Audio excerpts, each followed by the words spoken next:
Hello, everybody, and welcome to Darkest Dungeon 2. My name is Baer. Big thanks to Red Hook for sponsoring our first episode of the 1.0 release. Of course, we've been playing this since it came out in early access in October of 2021 and been following along with the development along the way.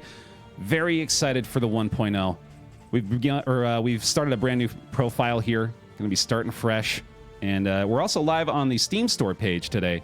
So we're going to be taking some extra time to go over the very beginning of the game to help newer players possibly be introduced to all the different mechanics, whether you're new to Darkest Dungeon entirely or you just played the first game and are looking forward to seeing what the sequel has to offer. We're going to be hopefully showcasing that for you today. So let's do it.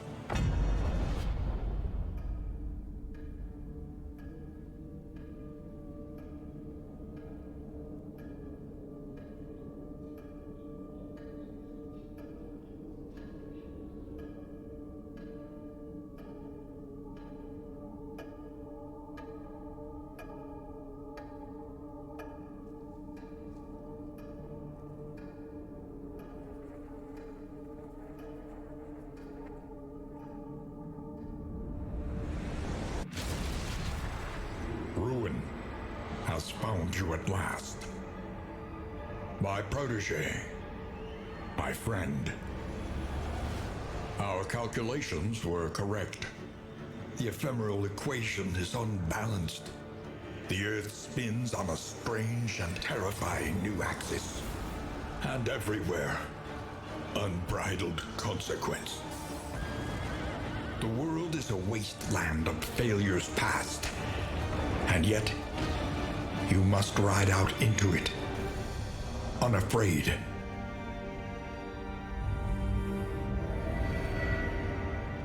Take this.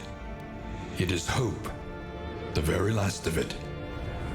It is yours now. You were bold once. Be bold once more. Free yourself from this suffocating stillness. Fix your gaze on the horizon. And face the fearsome truth of the darkest dungeon.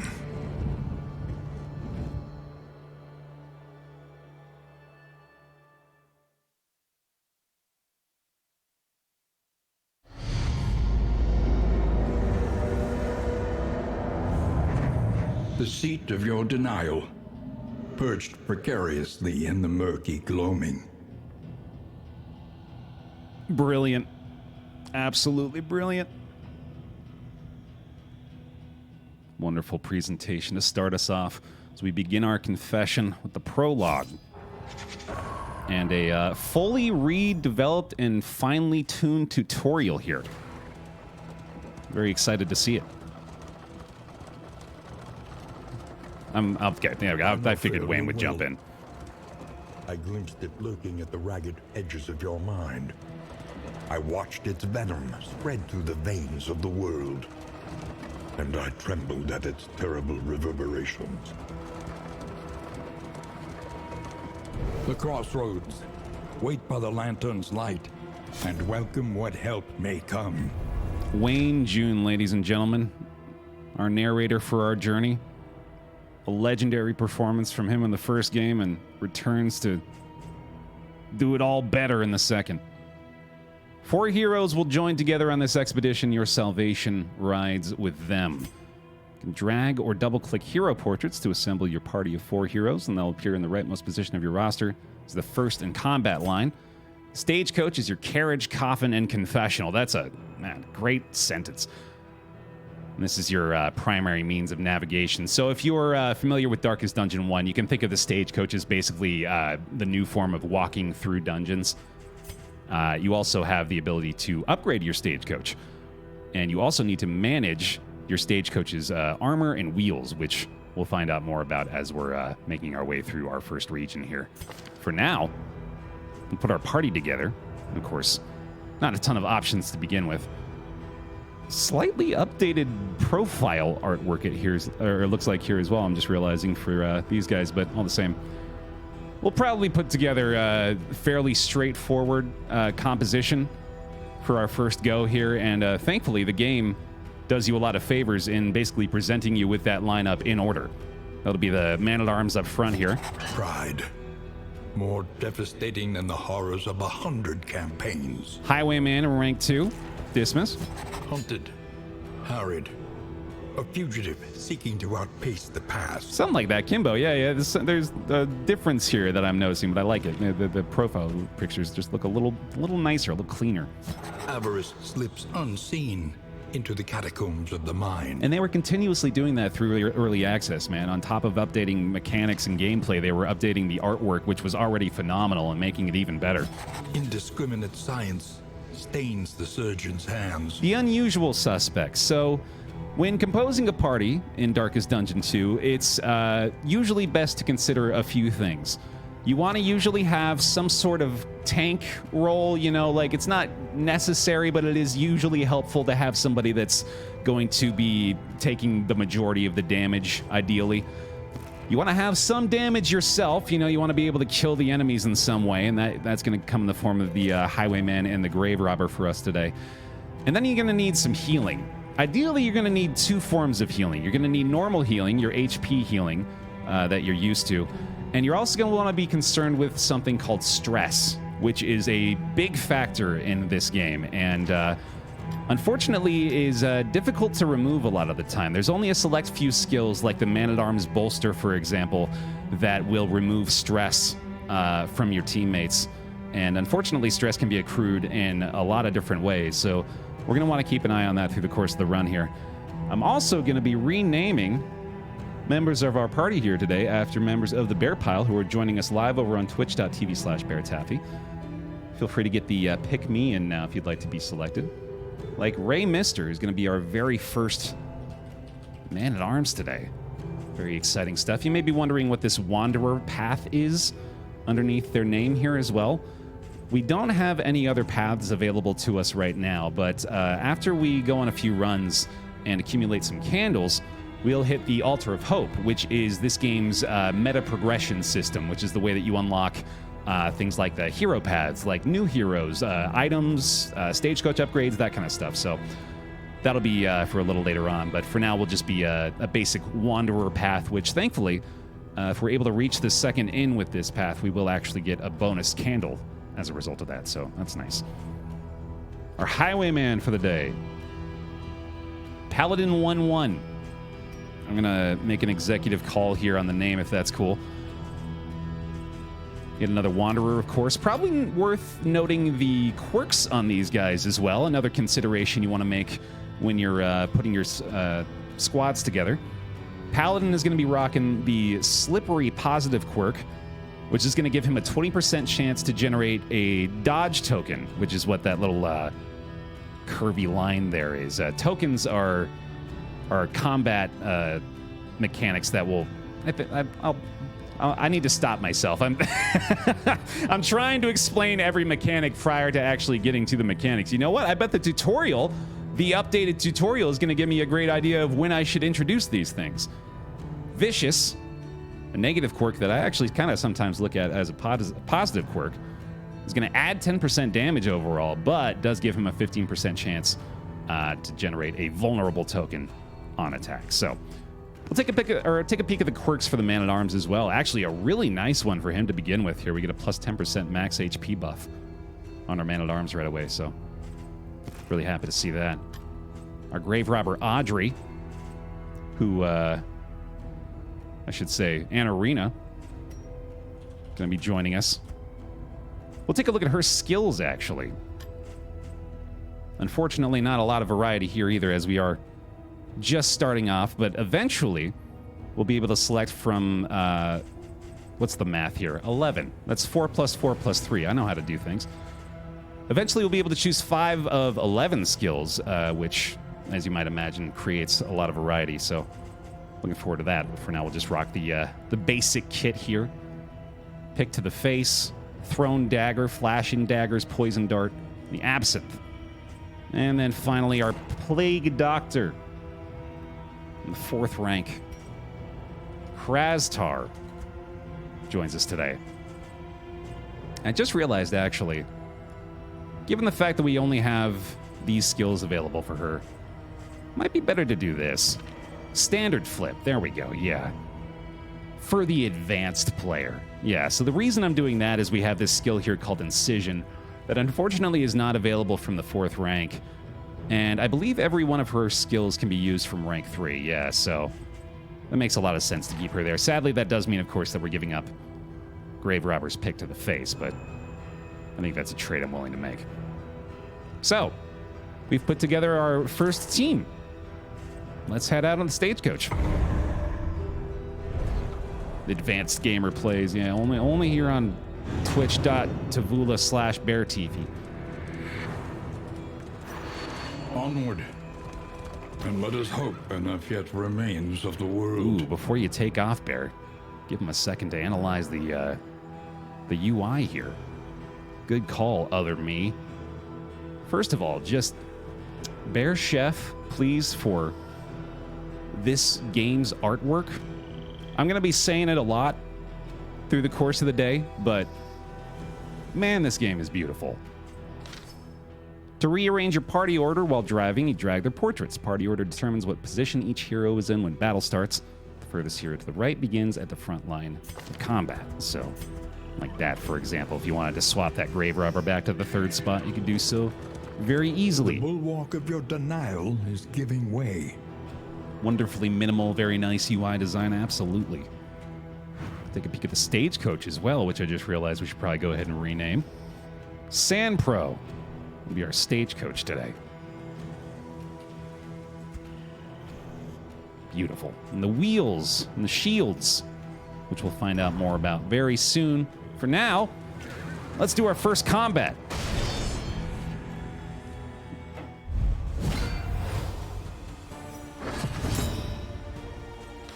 Combat is turn-based and proceeds until one side is defeated. Once in a battle, there is no escape. Which, if you played the first game, may be a surprise to you. That's right, DD2, you ain't running. You get into a fight, the only way out is in a body bag. But, you know, not for you, for them. Just noticing, too, look at this. New artwork for the portraits in the combat. Nice. Love it.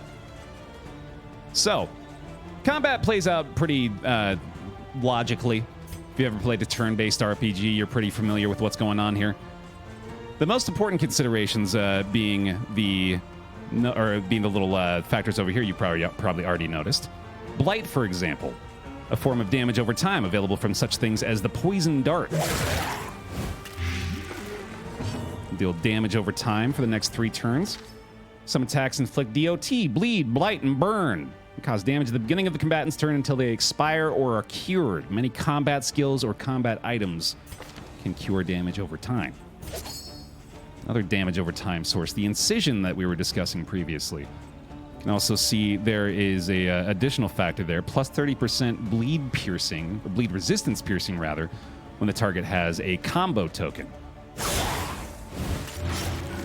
While I'm talking about tokens, let me go ahead and just quickly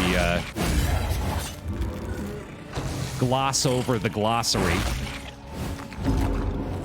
But prior to that, I'll just go ahead and crush this Zombo. First round complete. We'll take a look at the token glossary real quick while we're discussing it. So these are all the various tokens that are able to be applied to either you or the enemy through the course of combat. A lot of these are specific to unique enemies or even unique situations, like the repair token, for example, will only appear during specific repair fights. Other ones like the dodge, like the daze, taunt, we'll see a lot more frequently. And yeah, there's some new stuff on here as well. We're not familiar with these. Pain. Heal 10% at the end of next turn, or Toxic. Apply 2 blight to attackers when hit per Toxic token. Lasts until the end of combat. I have my suspicions that those have to do with our new friend, the Flagellant, who is a character that we have not been able to see yet through the course of early access, but I think we'll more than likely be saying hello to him very soon. New corpses as well. Oh, man. In this weighty gloom, a spark. So we're getting our first candle of hope here. Faint glimmers that whisper of a brighter hereafter. So this is the meta progression currency that I was referring to. So we want to try to get as many of these as we possibly can through the course of the run in order to unlock new items, new hero abilities, new heroes, as well as new everything, really. Are you shaken? There is so much worse in store. It seems like a good time to talk about inventory. Your stagecoach is limited in how many items it can carry. You press I to view what you have. Let's do that. Got a nice little stack of relics early on here, along with that candle we just mentioned. We also picked up this trinket that I sort of glossed over as we acquired it, the Minor Hail Draft. This is the first of the trinkets that we've seen so far. Each hero has 2 available trinket slots through the course of any given run. You can see this one being a vague trinket is not super impressive, but it is still pretty nice all the same. Usually these gray, blue, and, uncommon/common trinkets, they'll typically have a small buff with a minor trade-off to go along with it. So in this case, it's the additional HP at the cost of crit chance. You can see there, I was just describing the ability to equip trinkets, all that. Yeah. I got it, dude. Come on. How long until we get to hear Baer gush about combat animations? I promise you won't have to wait too long. Their desperation can... During encounters such as this one, you must pick one of the choices by holding on one of your heroes, and the results will be previewed at the bottom of the screen. Eased. So this is an assistance encounter. This one is, I believe, we get a scripted assistance encounter at the beginning of every single run now in what's called the Valley. That's this little starting area that we're going through right now. We'll need to choose one of our 2 available options here. I'm actually going to pay very close attention. I'm reminding myself now, too. There are, according to the patch notes, an inordinate amount of new barks, which are these little text bubbles that appear above the characters. And I'm definitely looking forward to reading a lot more of these. From highwayman to passenger, pay is likely worse. That's nice. Another candle, and we got a Heart Seeker, plus 5% crit chance, but minus 15% healing received from skills. That's not bad, actually. I could probably equip that on my highwayman right now and feel pretty good. So if you're curious of what I just did there, that was if you hit I to bring up the inventory, and then you hit C to bring up your character sheet, and then you can hit you can hit A and D in order to quickly cycle through them like this. And then simply pushing W once will send your stagecoach forward, and then you just need to use the A and D keys to steer it left and right. Fresh start, Apocalyptical. Yeah, I got a brand new profile here. A change in the air. Which I felt was right. They didn't actually end up forcing a reset. Oh, you know what I just realized as well? I need to adjust my my steering sensitivity. This is something you can do if you're curious. You can also change all the key bindings now, which is new to 1.0 and is super exciting. So if you don't like the way things are set up, well, go ahead and set it up your own dang way. And let me make sure this is good and get this all the way up. There we go. Yeah, no, I like to have that steering angle cranked up to max. You see, even your valley is not immune to the spreading stain. The hero sheet holds critical information. Open it with C or by right-clicking on any hero portrait, like so. Or not like so. Apparently that's not a hero portrait, but you can right-click on the character itself and it'll pull it up as well. While we're here, I suppose I might as well point out noteworthy bits of information on this screen. The quirks, of course, something we've already gone over, as well as the trinkets on this side. Bottom middle here, you can see their available HP, and if you hover over it, you can see the things that are currently modifying that. This is their amount of stress out of 10. 10, of course, resulting in a meltdown. And we'll talk more about that. Well, hopefully we won't need to talk more about that, but we'll talk more about that when we cross that bridge. And this is their speed, which I believe most characters have somewhere between 2 and 5 base level of speed.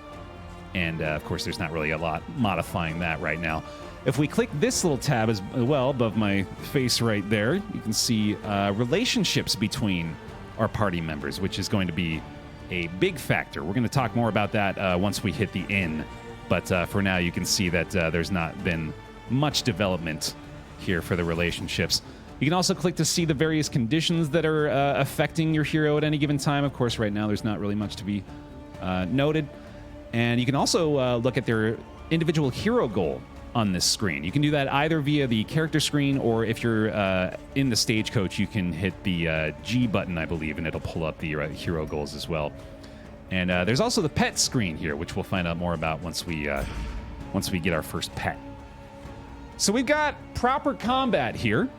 This is an enemy team that is capable of dealing some damage, so we'll have to think a little bit about our approach. A nice starting option, actually, for our highwayman is this skill Take Aim that you can see is going to generate a crit token, a dodge token, and remove any blind should he have it. So we'll go ahead and start with that. Should be looking good for next round. And let's do, I think we'll go with another Poison Dart. Flashing Dagger's a tempting option here, something that targets multiple ranks is always nice, but I think I like targeting the back rank whenever I've got that option. Especially if I can get some damage over time going on back there. No luck on the dodge, unfortunately. The dodge being just a flat 50% chance to avoid any given attack. And again, if you're familiar with the first game, that might be new to you, where you may be used to dealing with percentages a lot of the time. That's something that they changed in the sequel that I personally am a huge fan of. The fact that you don't have to really be doing a lot of math anymore these days. It mostly just has to do with 50% chances, in fact, whether that be with the dodge or with the... or sorry, not with 50% chances. It has to do with... what am I trying to say? It's amounts that are much easier to comprehend, I suppose. It's the kind of simple math that a dumb bear brain can handle. During combat, hold Alt or middle mouse while mousing over heroes or enemies to see the academic view. This valuable screen shows full details on any tokens the combatant has, and the view also shows details about what combat skills enemies have. Skills start hidden, but as you observe the enemy use them in combat, the details will be revealed. That is a great point. Let's do that. Take a look at the Woodsman, which again gives us a wonderful opportunity to appreciate the incredible artwork in this game. Look how good just this enemy looks. It's fantastic. And if I can get my dumb face out of the way here, you can see the skills available to this enemy. Currently only, of course, informed of the carved toy, but we'll find out more soon. We'll try an ounce of prevention this time around. So, a skill that has gone through the ringer. Used to be one of the best in the game. Then very quickly became useless. In crisis, we can rely only upon each other. Lately, though, this is one that I've sort of changed my opinion about. You can see it added Blight, Bleed, and Burn Resist, along with Disease Resist, which is that fourth little goopy, icky-looking symbol there. And I think I undervalued that for a long, long time. I've finally learned the error of my ways. Let us hope to finish this quickly. You're outmatched. When a crit is struck, this does several things. It does max damage times 150%. Blight attacks add +2 to their duration. Or, sorry, not blight attacks. Damage over time attacks add 2 rounds to their duration. And they also ignore an additional 20% resistance. Heals are increased by 150% if they crit. So, yeah. Crits are good. New corpse art, man. Yeah, that is really good. We've only seen the zombie so far, too. I'm very excited to see the others. Let's try a Rampart this time. You can see this has a chance to both knock back and daze the target. I think that the Giant / the Woodsman might be limited in his available skills from the back rank.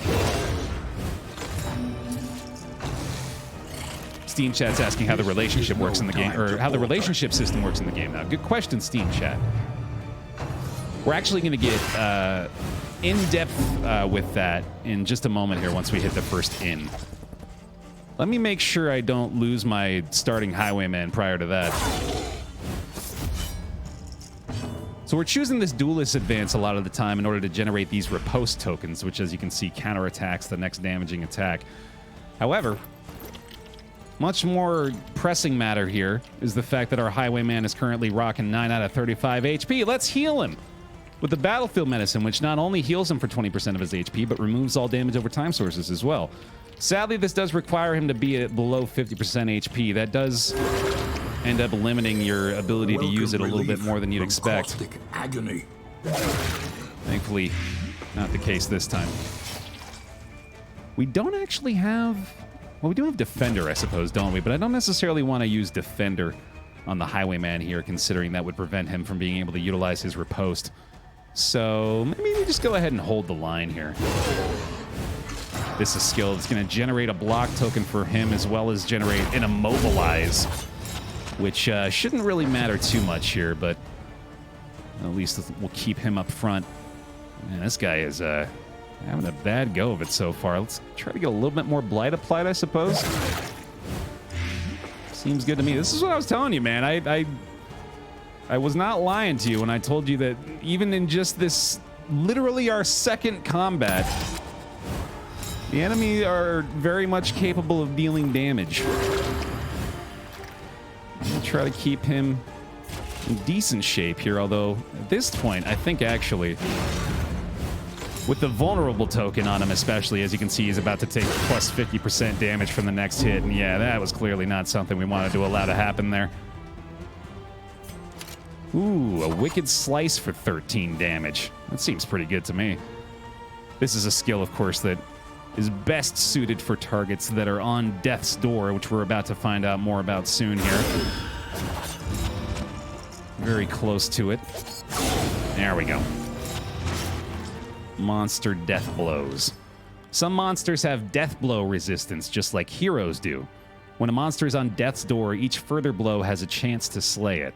Some skills and trinkets can increase the chance of executing the enemy outright. So this is what I was about to get into with the Wicked Slice skill. You can see that this has an additional plus 20% death's door resistance piercing. So a skill that you want to use in that situation if possible. For now, I suppose we'll just throw a dagger at his face and call it good.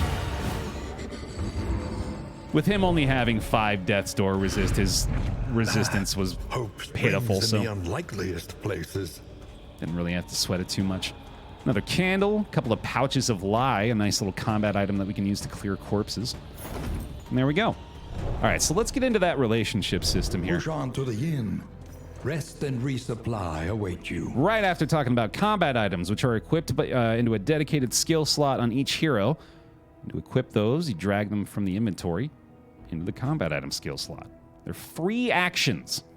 One item may be used each hero turn right before they use their normal skill. I'll go ahead and put that on you, I guess. Sounds good. If you drop their death blow resist to 0 with piercing effects, can you execute them without dropping them to 0 first? The skill has to specifically say that. I believe there's one, I think it's the Grave Robber's skill. I'd have to check in on that. But there's a difference in the phrasing of it. There's a difference between death's door piercing and just ignoring it completely. The inn awaits its favorite guests. You have found your fortitude at last. Collect what hope you can and end your expedition here. So there we go. That's our prologue complete. And I think we'll be getting into the denial confession proper. So I suppose we won't really be talking too much about the relationships just yet, considering this is the conclusion of the prologue/tutorial. Oh, we don't even have the skill unlocked yet, right? Of course, so I'm not going to be able to make that point either. But yeah, that without the visual aid, unfortunately, I can just confirm for you. But there is indeed a skill for the Grave Robber that will do exactly that. It's just phrased differently. Hey, thank you, Bob. Appreciate it. All right, so there we go. That is our prologue complete. Shall we continue, or is the lesson too demanding? Wow, a little snotty, Wayne. Okay. Collect hope and move on. Oh, I probably should have read over those tutorial messages real quickly, too. Okay. Remain undeterred, and you will yet prevail. Okay. Get that, get that. There's our 5 candles. At any point, you can end the expedition and collect your candles of hope. During normal expeditions, making it to the next inn is usually worth the effort because it will award significant additional candles. So that's what that's talking about. The prologue quest is complete. For this first venture through the valley, there's nothing left to do, so end expedition. Normally, the expedition ends in 3 ways: victory, defeat, or abandoning. There we go. All right. So now I believe we will be starting off with our first proper confession. Well, not proper, but our first confession all the same. This will be the tutorialized denial confession. But prior to that, manifest a vision of the sane Earth. We'll make our first visit to the Altar of Hope. Spend our few acquired candles here. Each expedition you earn candles of hope. The altar is where you spend those candles to unlock new classes, items, pets, and more. For the first visit, you must visit the working fields. Let's do it. Spare a thought for tools of iron. Such implements will serve us well. These new Wainers are good stuff, aren't they? And it certainly looks like it wants us to unlock one of each of these, so I'm going to go ahead and do exactly that. Dead Ringer. Kind of a meh first trinket unlock here. 15% chance to apply a daze token on hit. 20% chance to apply a speed token on miss to the enemy, so that's not great. Try a combat item here. New instruments will help us diagnose the world's affliction and overcome it. Excellent combat item. The Thunderclap Grenade shuffles the entire enemy party and adds a 25% chance to stun each individual unit. Very nice. Trapmaker's Kit. Really wish he'd said it. Really wish he'd said the line. That's okay, though. Chance to produce trap items at the beginning of each location, or before each location, rather, and then increases stacking for traps as well. Not bad. Every twinkling recollection is another implement at our disposal.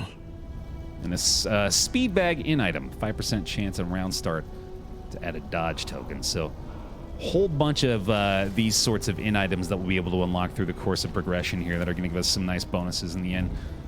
Take a quick look at this as well. Here's where you unlock more trinkets, combat items, in items, and stagecoach upgrades for future expeditions. Vital to continue unlocking items, so spend some candles here wherever you can. Each item unlocked at the altar is also immediately granted into your inventory for the current expedition, which is awesome. The stagecoach items are essentially trinkets for your stagecoach and provide valuable powers and bonuses. They can only be mounted or removed at the Wainwright, who's at each inn. Your stagecoach only has a limited number of slots for equipment, but more can be unlocked at the Altar of Hope. Cool? All right. Here we go. The road calls once more to its dark passenger. Pick Me is open again if you'd like to be selected here for joining us live here on Twitch. I believe we're going to be putting together probably the same squad again, maybe even do the actual unusual suspects this time. The house on the borderlands, half swallowed by the stain. So here is our first look at the actual confession list. Only 3 of which have been available through the course of early access, so very excited to see chapters 4 and 5 at some point. The shackles of denial must be destroyed. It's been a treat seeing this game get better and better. I remember our first meeting on the steps of the university. A collegial handshake that would doom us both. Your As they often do. Questions during my lectures gave me pause. And I recognized in you something of a kindred spirit. That's us, yeah, that's...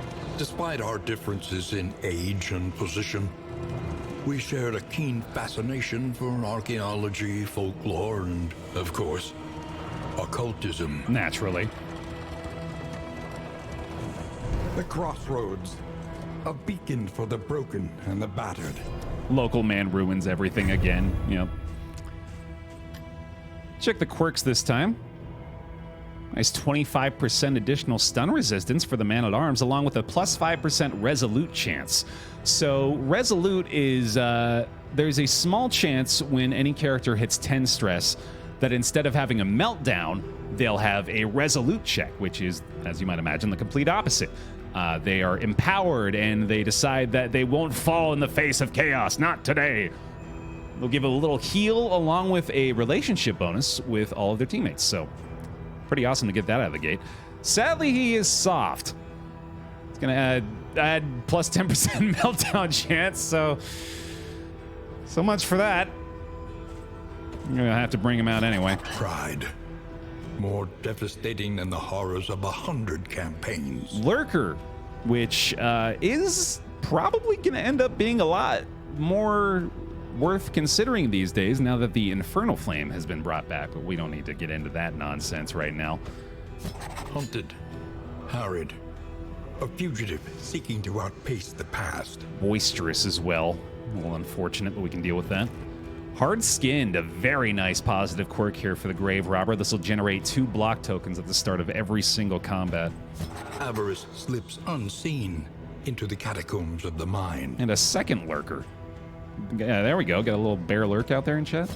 Indiscriminate science stains the surgeon's hands. If you do happen to be lurking, feel free to get in for the pick me right now as we're going to put together our second squad. Oh my goodness. Kawaii Hello Kitty. That is a phenomenal name for a man-at-arms. I don't know if we could have found a better one. Red, green, left, right. Welcome on into the team. J. Charlie V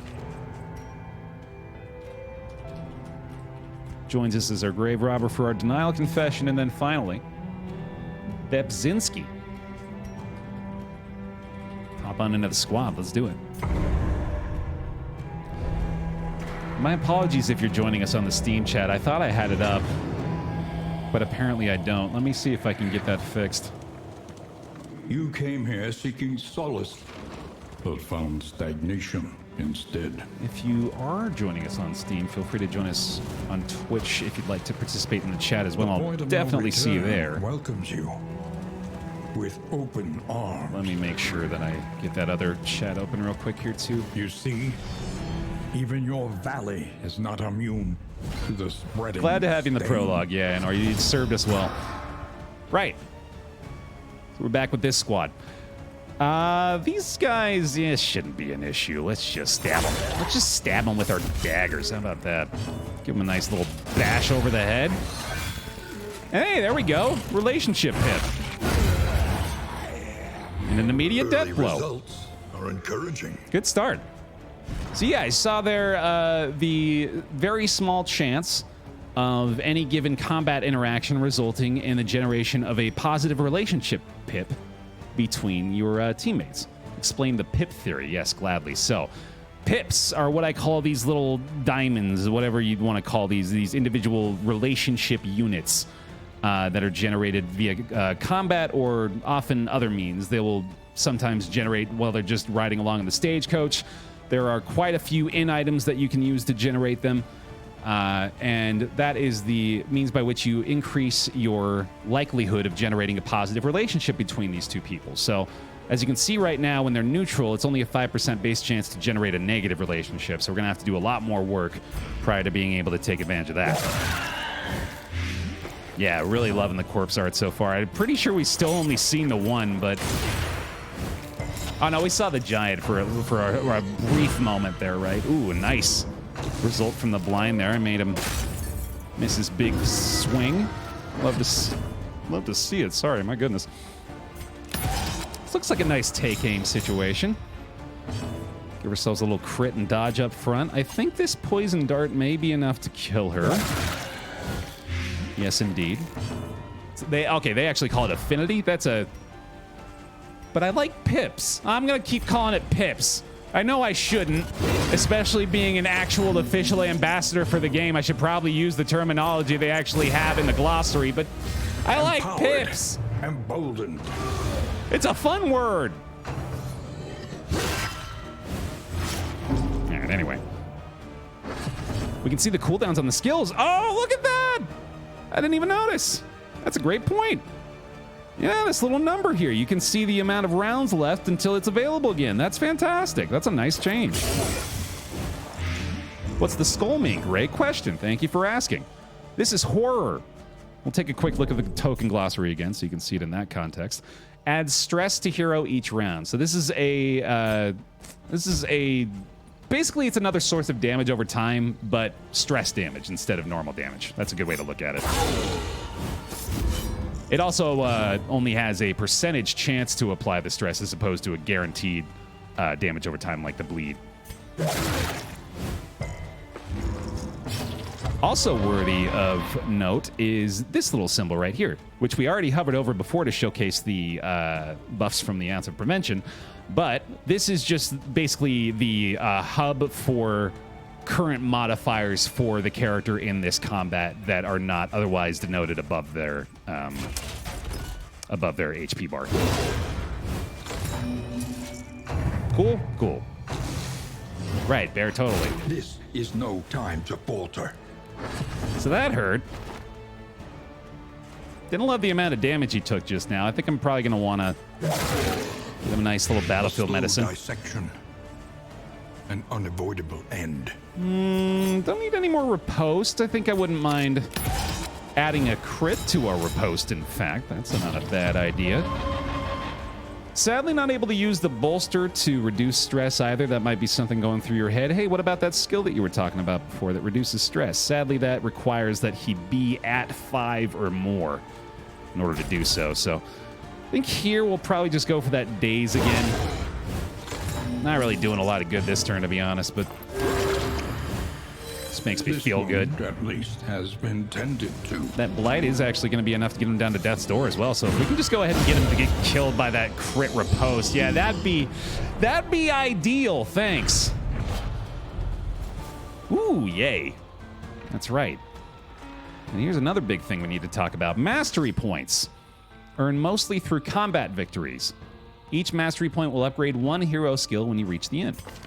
And in the Denial Confession, you're presented with 5 out of the gate, which is very, very helpful. And we'll find out Push on to the inn. more about that in a minute. Rest and resupply await you. What was that other stuff you got, Baer? Good question. That'd be baubles and relics. Baubles, the little purple triangle you can see in the bottom right here, are used to purchase trinkets, stagecoach items, and repair the stagecoach. They come in different forms for each region, and all bauble types are worth the same but take up different stacks in your inventory. Currently, we only have the Rural Riches. They glitter resplendent and wistful.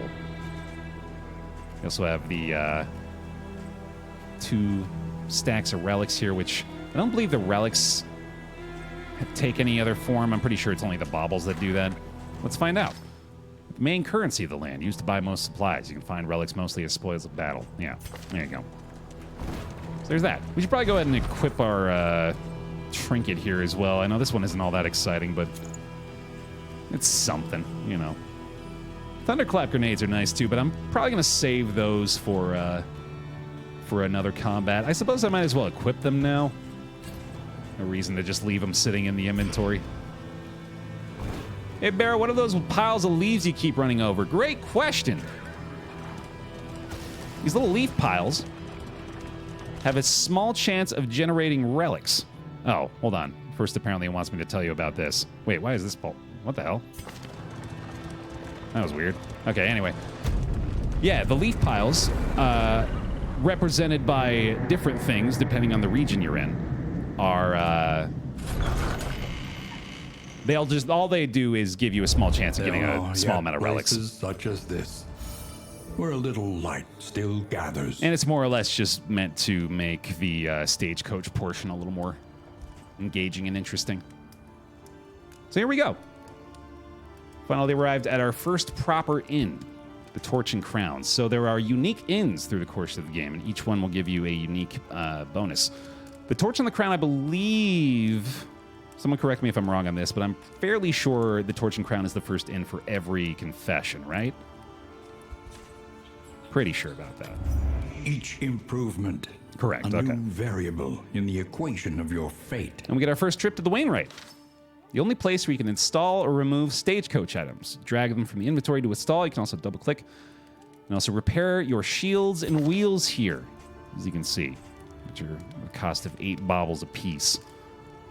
We'll go ahead and slap on our Trapmaker's kit we acquired via the Altar of Hope a little earlier. Any advantage is a good thing. As you can see, only 1 slot available for the stagecoach gear at the moment, but we are able to unlock more via the Altar of Hope. There's also the pet slot. that we need to unlock at some point, but I don't need to be too concerned about that for the moment. Last call if you'd like to be chosen as well for the stagecoach name for this run. We're going to draw the pick me in a second. Every road a winding torment. Every turn bent on our destruction. So we just came from the Wainwright, which you can access via clicking this button on the bottom left, and then directly next to that is the select route option, which will give you the region choices. Before embarking to the inn, or from the inn, you must select which region to enter next. Each region has different enemies and challenges, and your party may be better equipped to deal with one over the other. Regions have a condition and goal. The condition tells what special game effects are in place for that time only, and the goal gives you an optional accomplishment to aim for. If you successfully complete the goal, then you'll be given the reward shown once you arrive at the next inn. So, this is what they're talking about with that. We get the Blood and Hope modifier for the Tangle, which, as you can see, actually adds a lot more candles at a few of these different nodes that we can encounter. We're looking to avoid the Watchtower in order to get this additional candle reward. That's a lot of candles, man. I'm not gonna lie. I feel like we might just have to go that way. That is a lot of candles. As opposed to the Sprawl, which is currently in a heat wave, lowering our burn resistance by 20%, which in the Sprawl is particularly bad since all of the enemies in this place are based around burning damage. So, yeah, this is a pretty easy choice for me, man. I'm not gonna lie to you. Trenches and tents. The front lines of a war that was never fought. All right, so now that we've chosen our destination and equipped our stagecoach gear in the Wainwright, let's take a quick peek at the Provisioner and see if there are any items we want to purchase. Precious relics remind us of a time before the end. You want to explain the difference between combat items and in items? Yeah, sure. So combat items are stuff like the Thunderclap grenade that we equipped on the Plague Doctor. These are only available to use in combat, and like they mentioned, is a free action in combat. The in items, meanwhile, are simply, well, pretty much all of them, as far as I can remember, are just buffs.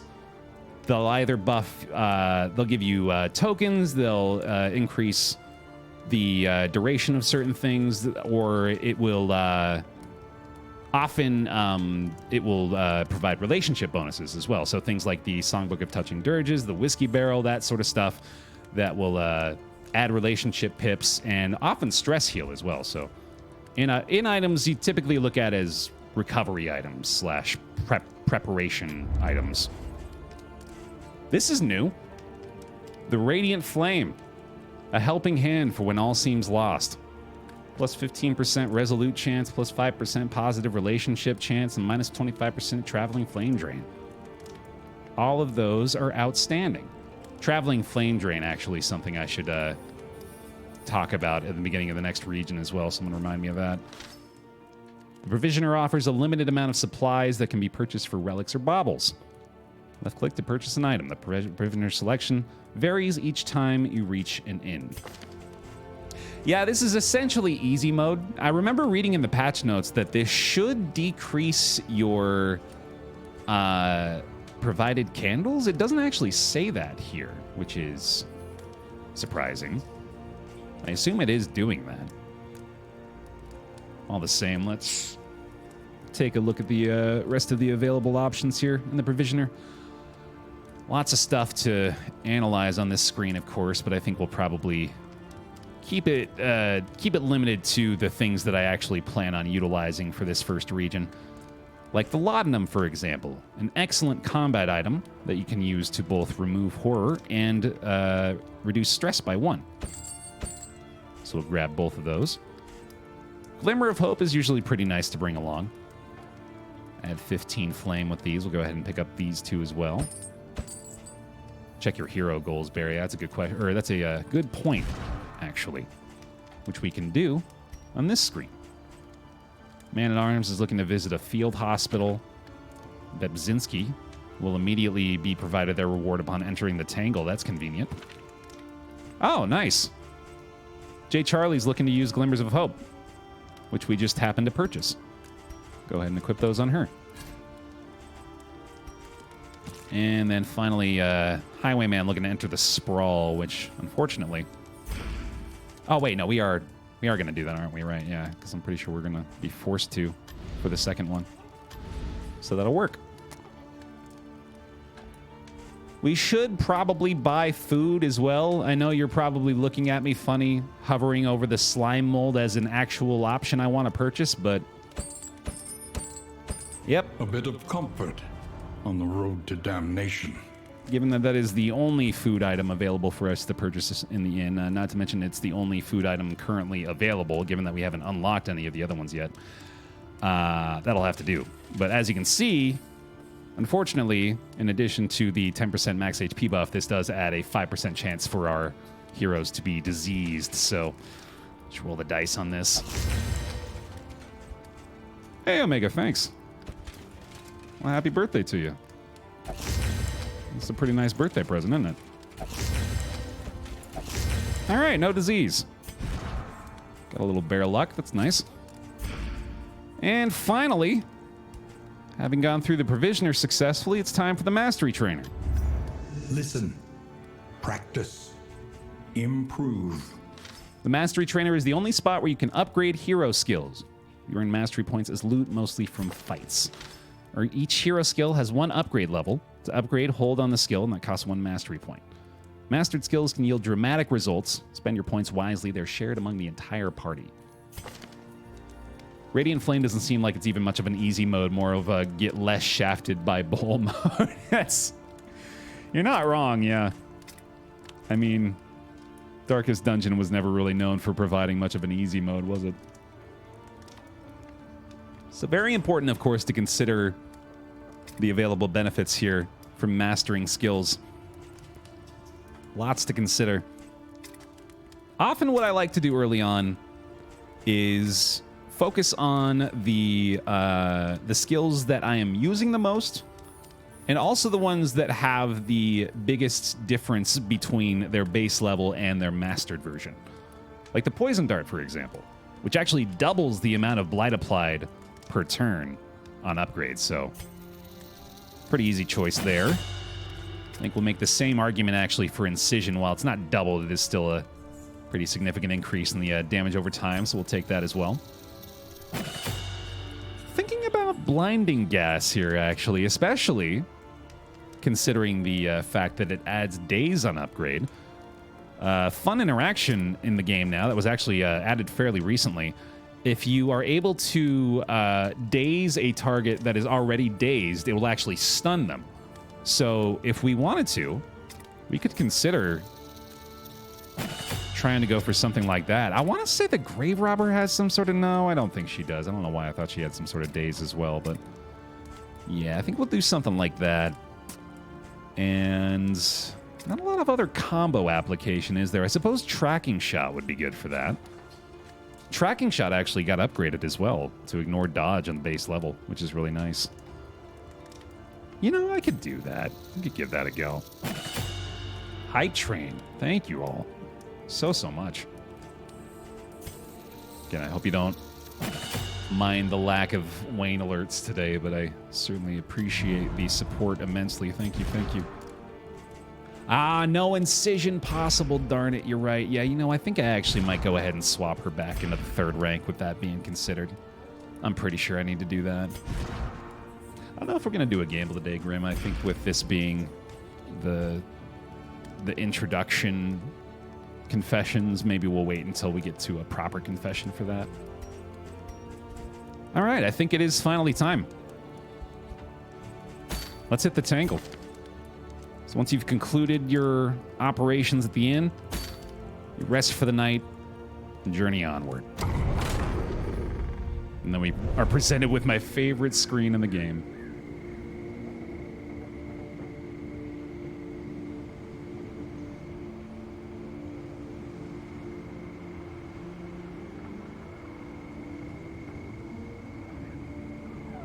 I love it, man. It's phenomenal.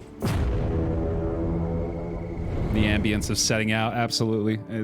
I was giddy when I first saw that. I think that was introduced near the end of last year. Outside of the valley, the road becomes more complex. To see what lies ahead, open the mini-map with M. War. Rewards only. resignation. Ooh, they did a new bell symbol for the hero shrine. That looks nice. All right. So our first proper look at the mini-map here. Again, let me get my dumb little face out of the way so you can see things properly. The Tangle.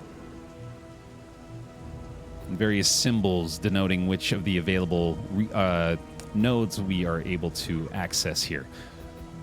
First up is a hero shrine, which we'll more than likely go for first here, having already gone through an assistance encounter. This will be fun as it'll allow us to start off an individual hero's story, so go check that out. Further along here, we've got other route choices, which we're about to learn more here. Forks in the road will give 2 or 3 potential destinations as shown by icons above the road. If the way ahead is scouted, these icons will be revealed. To choose, corresponding to the left, straight, right, or hold over the desired right icon, you can either just... Okay, so I misread that, but here's how you do it. Options require careful deliberation. You either hover over it like so, and it will eventually choose that selection, or you can simply hold down the A, W, or D keys to go left, straight, or right, respectively. Brace up. There's danger on this path. Thank you. Yeah, I did forget to make that switch again, didn't I? Ah, okay, so here is... I kind of went over it weirdly, but here's our first example of a rough road. Driving on a rough patch will result in 1 point of wheels damage to the stagecoach, and if the stagecoach has no wheels to deduct, the party will be ambushed and an urgent repair battle will ensue. So you can see up here, wheels have been damaged from driving on rough routes. We'll have to be concerned about that for the remainder of the region here. Here's a quick little pip, actually. Glad to have you toiling at my sides. You can see, as I mentioned previously, the chance at pips just being generated out on the road as well. Thankfully, a positive one that time. There are many other locations to visit along your expedition. In time, you'll learn of the advantages of each. First off, Shrine of Reflection, where heroes can revisit their memories. By confronting their past, they unlock new skills. At each shrine, choose a single hero to advance their story, and if the story is completed successfully, the new skill unlocks. These unlocks are permanent. Whenever you use this hero in future expeditions, they'll have these unlocked skills. I'm sorry, I got it. I was gonna ask you what your preference would be, but this is my boy, man. This is my boy, the Man at Arms. If you haven't seen it, I gotta show it off while I'm thinking of it here. This is custom artwork made for me by lead Darkest Dungeon artist Chris Barassa. You can see the custom little BaerTaffy emblem on the shield there. It's pretty great. It's pretty great. So, I'm a big fan of the Man at Arms. We'll dive into his story first. My ambition outflanked my fellow officers at soirees and mock skirmishes. Let's do it. Man at Arms. Chapter 1. A premature promotion. I think this actually might just be lore for the first one, isn't it? That's right, yeah. The politics of a military career are perhaps as treacherous as war itself. Lore! Though untested in combat, War his lore! acumen for advancement was unmatched. Through a dubious campaign of influence and intimidation, he had at last claimed a coveted command, and was eager to bask in the glory of the victories that were sure to come. While I'm showing off, I feel like I might as well show this as well. More art they provided me. Oh, you can see this one even worse thanks to the lighting, but you can tell it's the Vestal, right? They sent me this framed Vestal artwork for the first Steam stream we did a few months ago. And he freaking signed it.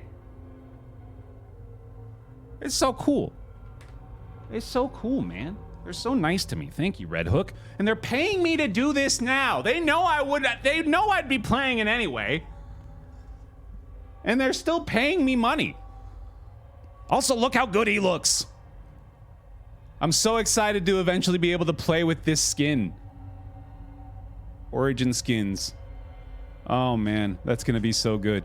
The bellow skill unlocked. Old man yells at cloud. The skill. All right. Anyway, here we go.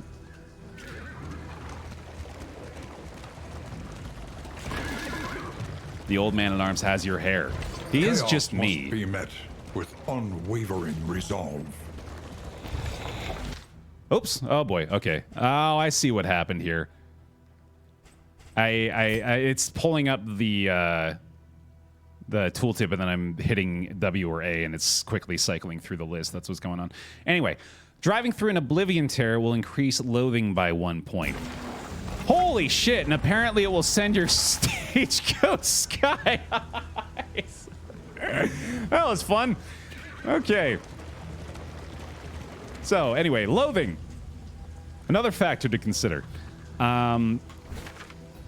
That right there was an Oblivion Terror that we just went careening through, which was lots of fun. Those are definitely worth looking out for. You don't want to get too many of those. You can see there are slots for 4 of them. Revel in debauchery, debasing themselves in the face of the end. All of which will have their own effects. Let's go over this really quickly as well, first of all. Each region is overwhelmed with local evil. Resistance encounters are battles with these monsters. Winning resistance encounters is the primary way in which you gain mastery and earn treasures that will make the heroes more powerful and also reduces loathing. Battling evil is not without risk, but if you avoid all resistance encounters, you'll find your party ill-prepared to tackle the mountain. Did you end up equipping the Radiant Torch? No, I don't think I did. I don't think I even picked it up, actually. I think I just left it in the inventory. Inventory. No. Fight. Left. Oh, I thought it was... I fully interpreted this at first as him saying, no fight, we go left. I think I want to fight. Yeah, I'd like to fight. Go right, yeah. I also haven't gone over the torchlight yet. Let me do that now, actually. So here's the torchlight. It goes from 0 to 100. Of course, the higher the better for us. Currently experiencing a bright light, which means heroes gain an additional plus 6% death's door resistance, and enemies have a 10% chance to have a blind token generated at the start of each round, which is really helpful. Of course, the lower that gets, the better things get for the enemy. For now, let's see if we can get through this resistance encounter. Got a pretty impressive enemy lineup here. A couple of arbalists, a bishop, a foot soldier. Observe the subject carefully, and you will discover its weaknesses. I haven't seen much from these guys yet, so we're about to learn a whole lot. See how our upgraded skills treat us this time. Also go ahead and use one of our glimmers. Get us back up to near full torchlight here. Seems good. Yeah, I think I'll try to get some blight on the bishop. That's a nice start. Slow dissection. An unavoidable end. That'll do the job. And do I want to maybe just go ahead and incision too? Their bleed resist isn't that high. Well, okay. Ooh, that was, wow, 3 stress from that hit. That was bad. Okay. Let's see. I'm gonna go ahead and try to daze this guy. No luck, that's okay. What we ought to do, actually, it wasn't really the ideal situation there, but I think I should be trying to Rampart rank 2 enemies in order to get them into possible blinding gas territory. Wow, the blight is actually going to take out the bishop already. That's amazing.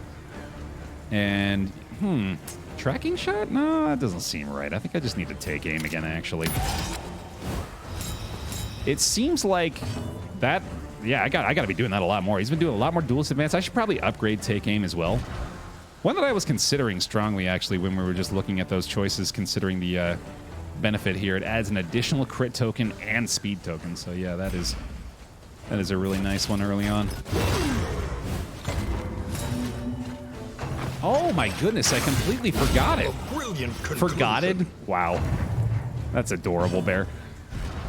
He's got Dead Ringer as well. He's got a 15% chance to add a daze on hit. He might just stun things by himself, which is pretty fantastic. Ooh, and look at that. Fantastic result there, too. Not that I needed the daze on him, but take the blind there. That's nice. Ooh, low HP, though. Oh, yeah, we haven't actually discussed the combo token, have we? Combo tokens are special compared to other tokens. Many hero and monster skills have special effects that only happen if the target has a combo token on them. In all cases, combo is bad for its recipient. Having it means that the actor is vulnerable to some very damaging and disruptive enemy skills. So yeah, we gotta be keeping an eye on that. Also, probably need to go ahead and defender my Plague Doctor right now. This is kind of concerning. Very small chance to kill this Arbalest with the Duelist Advance. I think I'd actually much rather do this. Unfortunate. Might still die, though. There we go. Thank you, Dodge. Boy, our Highwayman has been a beast so far. I'm actually going to go ahead and pop our other Glimmer here as well. Just to get it out of the way. Get the hero goal complete. Ooh, and here's our chance to take advantage of the combo token, actually. You can see she adds an additional 50% crit chance when target is comboed. No, not 15, freaking 50. Didn't matter that time, but, you know, it's generally pretty good. And we'll just crush and finish him off. Does something eat corpses? Yes. A strange question, but yes. In fact, multiple things eat corpses. Abandoned or forgotten. It is ours now. Well, one thing you could argue, like, actually eats them. Other things get rid of them. I think the pet might be the only thing that you could say actually eats it. Anyway. Hold Alt while driving to quickly see the flame level, buffs/debuffs, and loathing effects. There you go. Showing that off. As the stagecoach drives, heroes will slowly heal HP. This healing rate can be improved with some stagecoach items. If heroes are badly wounded, try to avoid location fights and drive for a while to heal back up. And there's our hero goal complete. A quick look again for what we're looking for here.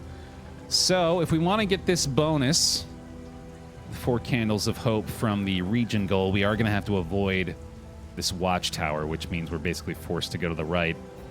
Sadly, that does mean that we're not going to be going to the lair either, but I think I'm a lot more interested in getting the candles right now than I am in going to the lair anyway, so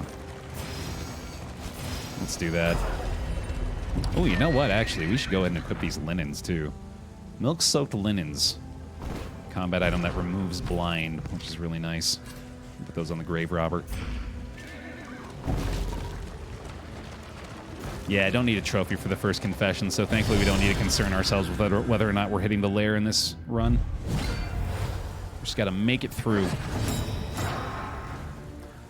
All right, I am pretty partial to this Duelist Advance here, especially considering how often the dodge has been working out for me, but I do feel like it's probably time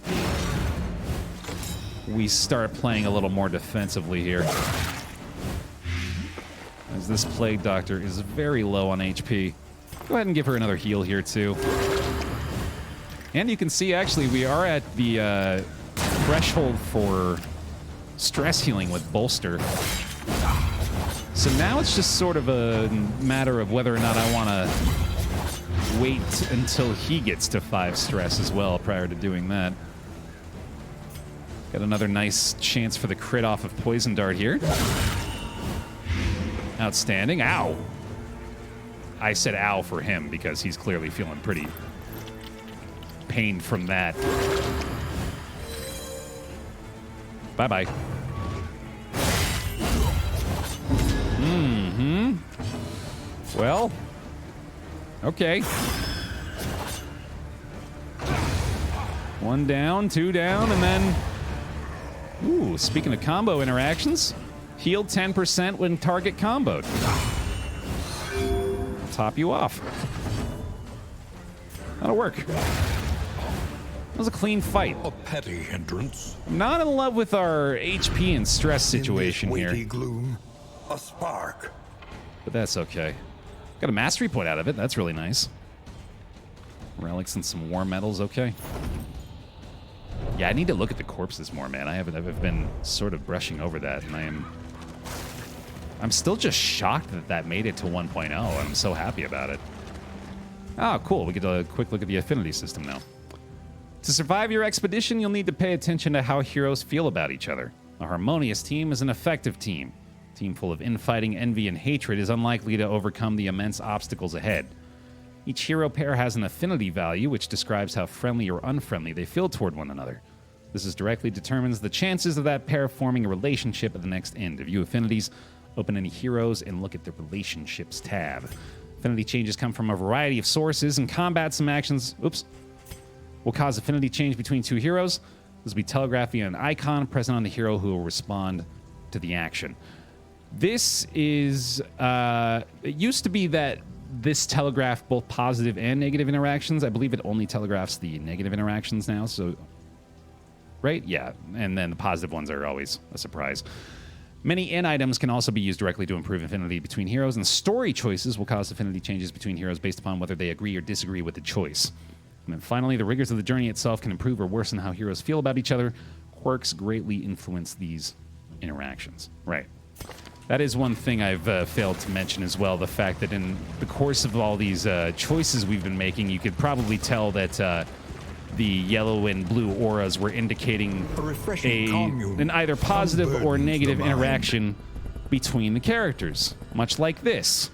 You can see that the man-at-arms agrees with the grave robber's choice here, and so we'll go ahead and go with that. A little +1 pip. Scavenge what you can, and be off once more. We've also arrived here at the Oasis for the first time, which is a much-needed sanctuary along roads fraught with peril. Provides stress relief and related items, like the mineral-rich spring water, for example, which is an outstanding combat item that will heal 3 stress and 10% of your HP. Very happy to get that. All right, quick look at the mini-map again here. We can see we got another Oblivion Tear coming up, unfortunately, along with the assistance encounter. Extra candle on the right side. Sadly, it does come along with 2 additional Oblivion Tears, so I think we might have to go look. Well, here's the thing. I might just have to take a chance on this. The loathing whispers. Even if this unknown route right here ends up being an Oblivion Tear, it might still be worth it just for the additional candle.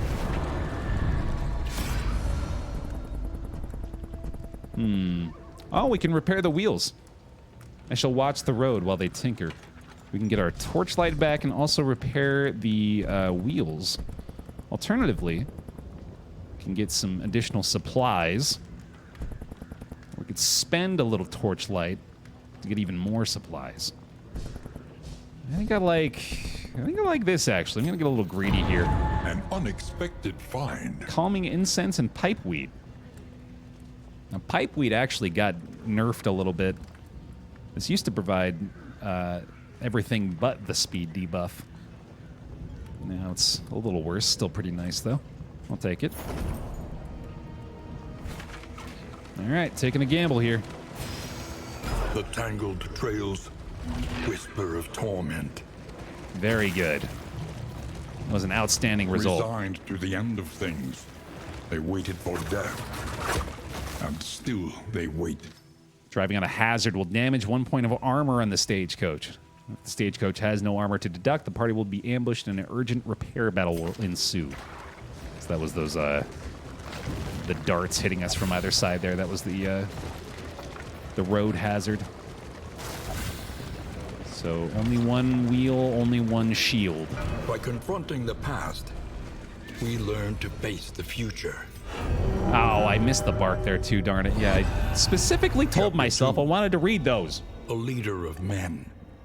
Dang it, Baer. All right, here we go. Our very first Hero Shrine mission.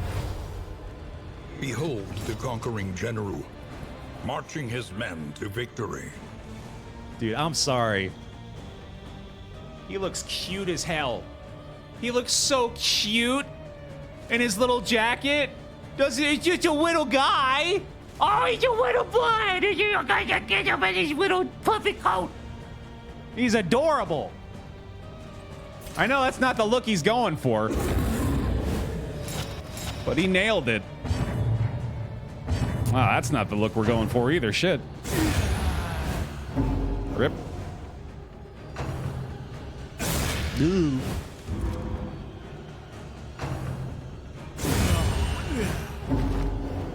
So, you know, just gonna watch the entirety of my Legion fall before me. But at least I got this cute little coat on. Attack! What? Me? I don't know what to do. Oh, gosh.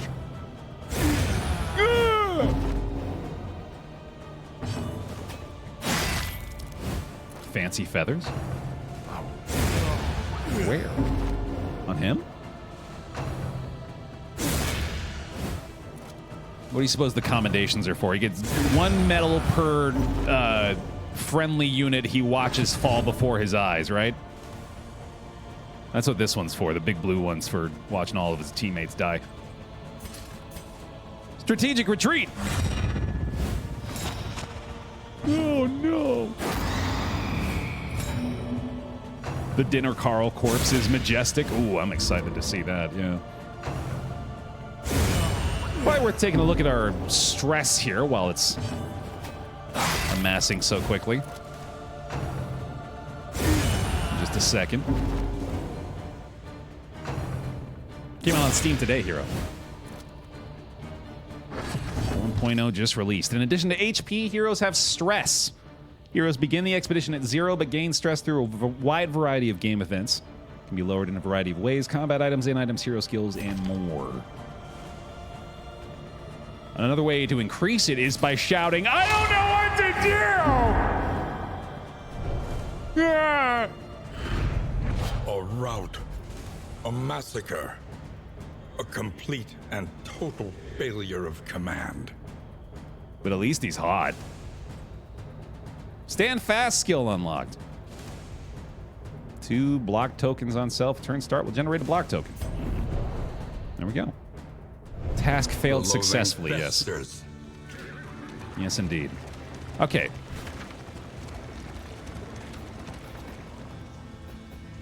Now occurring to me that I am entirely within my rights to go left. Within my lefts to go right. The unknown awaits. Be wary. Yeah, we don't have to hit that Oblivion Tear. Okay. Sweet. Oh, we got some smoke bombs. No, don't do this. Don't disconnect. Wait. And we're back like nothing happened, right? Hey, we're pretending everything's great. We're pretending that everything's normal and functioning properly and that it didn't all just go to hell. Awesome. Dissection. An unavoidable end. Awesome. Hey, bolster time. Actual good bolster time. Right. Okay. Where were we? Torchlight is low. Stress is a little high.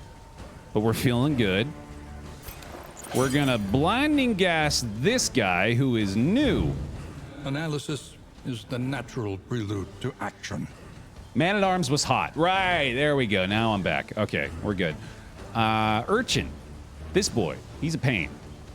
Loves to stealth himself and then smack you with a crit to the face right afterwards. So in order to try to combat that a little bit, get this boy with a blind. Steam stream still down? It should be rebooting soon. Let me double check on that. Yeah, it should. Should take an extra minute, but it should get back in a second there. Take him. Got the energy back. Yeah, feeling good, feeling good. Thank you for the gifted subs as well. That'll certainly help. Appreciate it.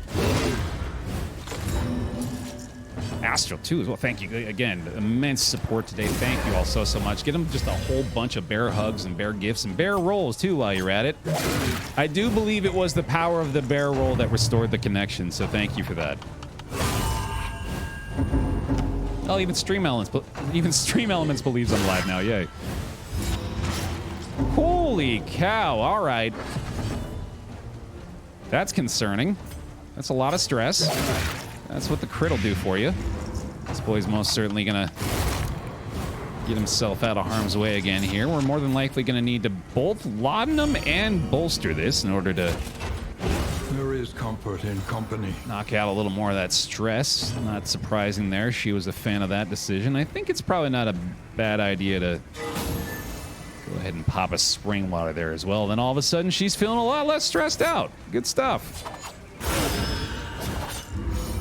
Another stress heal. Okay, well, that was pretty much ideal. Let's see if I can get a little more DOT. Man, we're getting pips everywhere, too. Getting a positive resolve check, it seems. That feels nice. How do we feel about 6 damage here? I don't know if that's going to happen, unfortunately. I guess we'll just...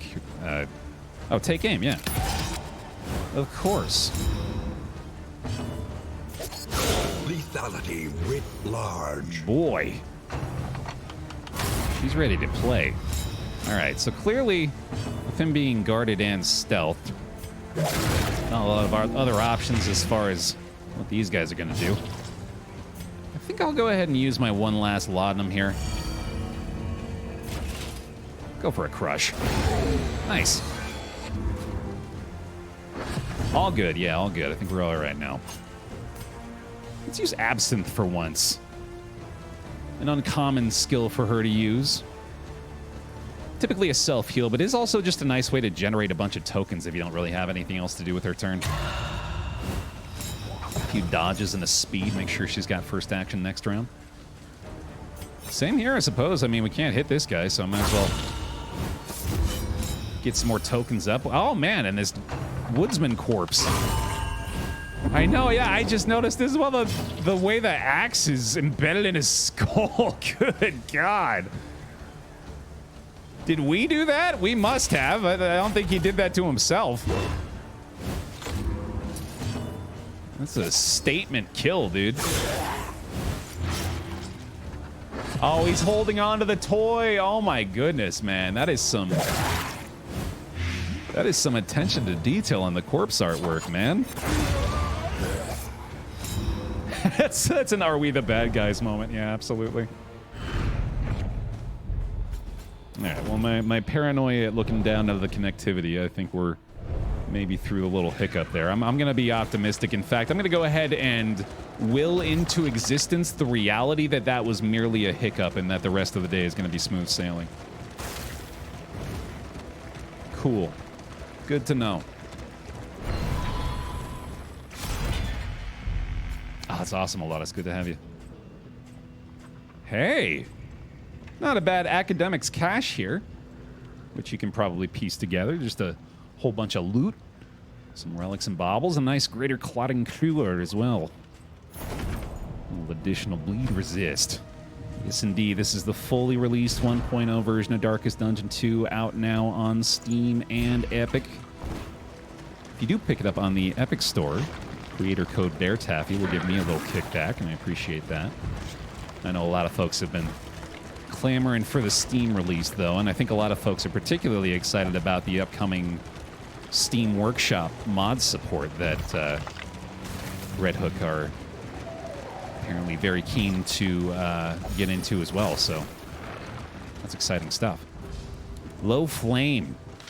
When the flame gets below 40, things get significantly more dangerous for the heroes. Mouse over the flame to see the effects as the level changes, and they vary by confession. Find an assistance encounter or buy some glimmers of hope before the flame is extinguished.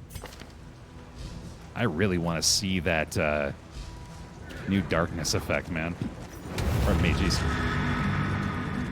I'm just on I'm on the default Steam branch now, I'm actually playing on Steam now. Cultists emanate from the great evil at the mountain. They appear at Oblivion's ingress and Oblivion's rampart locations. The last location before an inn is always an Oblivion's rampart. Cultists are always a tough fight, but the rewards are equally valuable. Plus, defeating them reduces loathing. Let's quickly make sure we've got our combat items equipped here to take advantage of.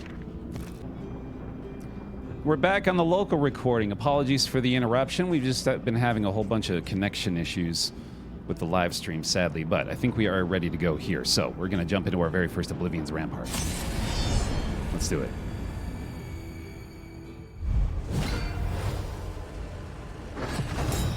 Oh my goodness.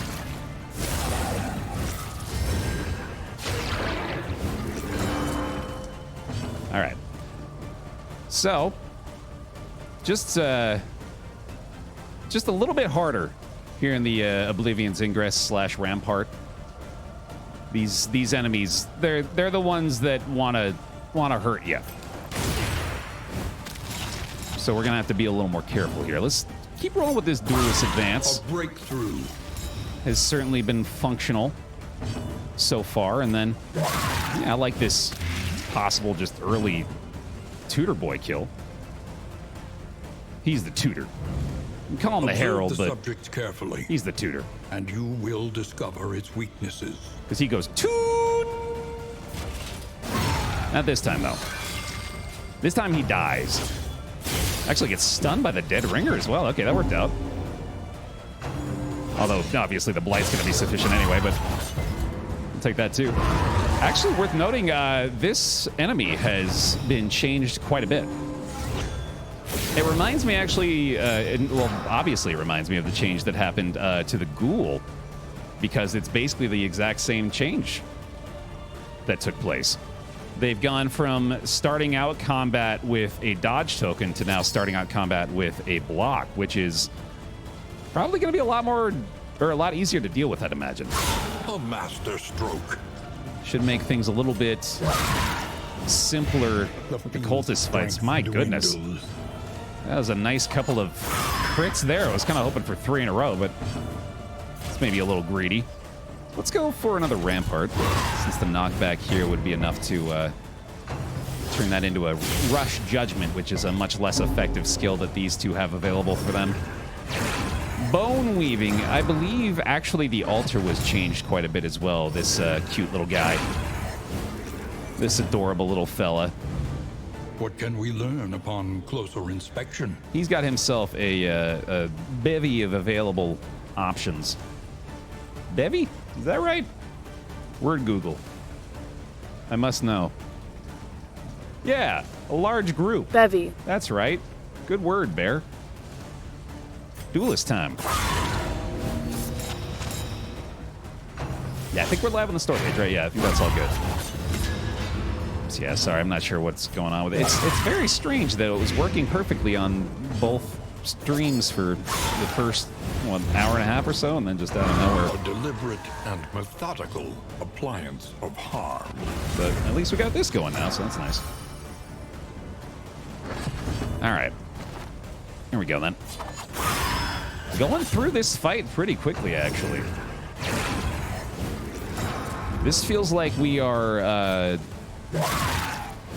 honestly, this feels like a team that is a lot... like, this team feels stronger than they actually are. I think that's almost entirely Riposte. I'm pretty sure Riposte has been the name of the game here. And thank goodness the Highwayman is just OP out of the gate. Oh, give him a speed token there, which is actually really unfortunate. Because that means he's going to do that. So that's a fun little thing that the altars do if you leave them to the last enemy to kill. Is they blow up. So don't want to do that. You're typically looking to avoid that outcome. All the same, we did make it through. And this is actually a very recent change as well. The fact that relics and baubles were provided as a result of this fight. Typically, you would just get a Dark Impulse and another trinket, but there we go. Dark Impulse, by the way, does not have the pairing cultist trinket in order to fully explain its utility, but we can at least partially get into it. The loathing whispers. Can someone highlight the key difference between 1 and 2? Yeah, absolutely. Easily the primary difference is the fact that Darkest Dungeon 2 is now a roguelike. So Darkest Dungeon 1 was all about building a All roster of over here. heroes over the course of, say, like a 40 to 50 hour campaign, you would use probably over a dozen heroes on most campaigns. Here, you're simply selecting a squad of 4, and you're going to go out on a usually about 2 or 3 hour run, and Lower your you'll either, guard. you know, Soften your gaze. be successful or It is safe here. you will encounter defeat. Either way, you'll accumulate a certain amount of candles, which you will then use in order to make progress with the meta level progression, where you're unlocking upgrades for your heroes, unlocking new items, and that kind of thing. And that should make it so you're a lot more likely to be successful on your next run. That's the primary gameplay loop. We got new quirks having arrived at our second inn for the day. Pathfinder on a couple of our guys, actually going to give us a lot more safe route scouting, which is awesome. Hemophiliac, certainly unfortunate here on Bepzinski. A lot less bleed resist, but I'll have to deal with that. And the candles, right, yeah. We got the region goal, so we're actually looking pretty good as far as our candles are concerned. You already got 8 in the inventory, so loving that. However, the inventory, as you can see, is very quickly filling up. If the stagecoach becomes full, you may wish to discard less important items. Drag the item off the inventory window, and alternatively, you can shift click on the item. Items can't be sold anywhere, so throw away what you don't need. That's something that I know we've sort of like held out hope that maybe eventually there would be some sort of item selling functionality. Doesn't seem as though that's a route that they want to go, which I understand that. I feel like that would probably be a little bit too difficult to balance maybe, so yeah, that makes sense. Anyway, go ahead and throw on the sacrificial host here, and this is actually a pretty nice pairing of trinkets for our man-at-arms. Incredibly high blight and bleed resistance now, so he should be feeling pretty good. I think I'll put the dead ringer on our plague doctor, actually. That makes a lot of sense, because that way she's actually got the chance to stun 2 targets off of her blinding gas. That's outstanding, actually. I didn't even think about that. That's a great synergy there with that trinket. 15% chance to apply days on hit, and then the guaranteed days from the blinding gas. Nice. All right. Hey, lady, welcome. I'm glad the Steam chat, we got it all working. It's a little weird. I feel like I'm in a vacation house as a streamer, but it's functioning. Looking good. Everywhere in ruin. Everywhere in need. Treacherous sprawl here, unfortunately. Double rough patch routes, so that'll be tough. Thankfully, we get to have a moment's peace, but Another nameless city. Another inferno of mutilation and madness. we got some pipeweed to utilize this time as well. What's our next region goal? We're looking to get Planning and mindfulness. to the Oasis As vital to survival as sharpened steel. for those bonus candles. And then I'm wondering if I want to keep the Trapmaker's kit. I think I'd actually much rather have the Academics map for the additional scouting on both caches and studies, which are both incredibly valuable nodes. And it would be pretty nice if I could find out where all those are, so Reconfigure. we'll take that. Meet each challenge on its own terms. And another check of the Provisioner. Oh, baby! Spend what you can, or wealth no longer has meaning. Riddle!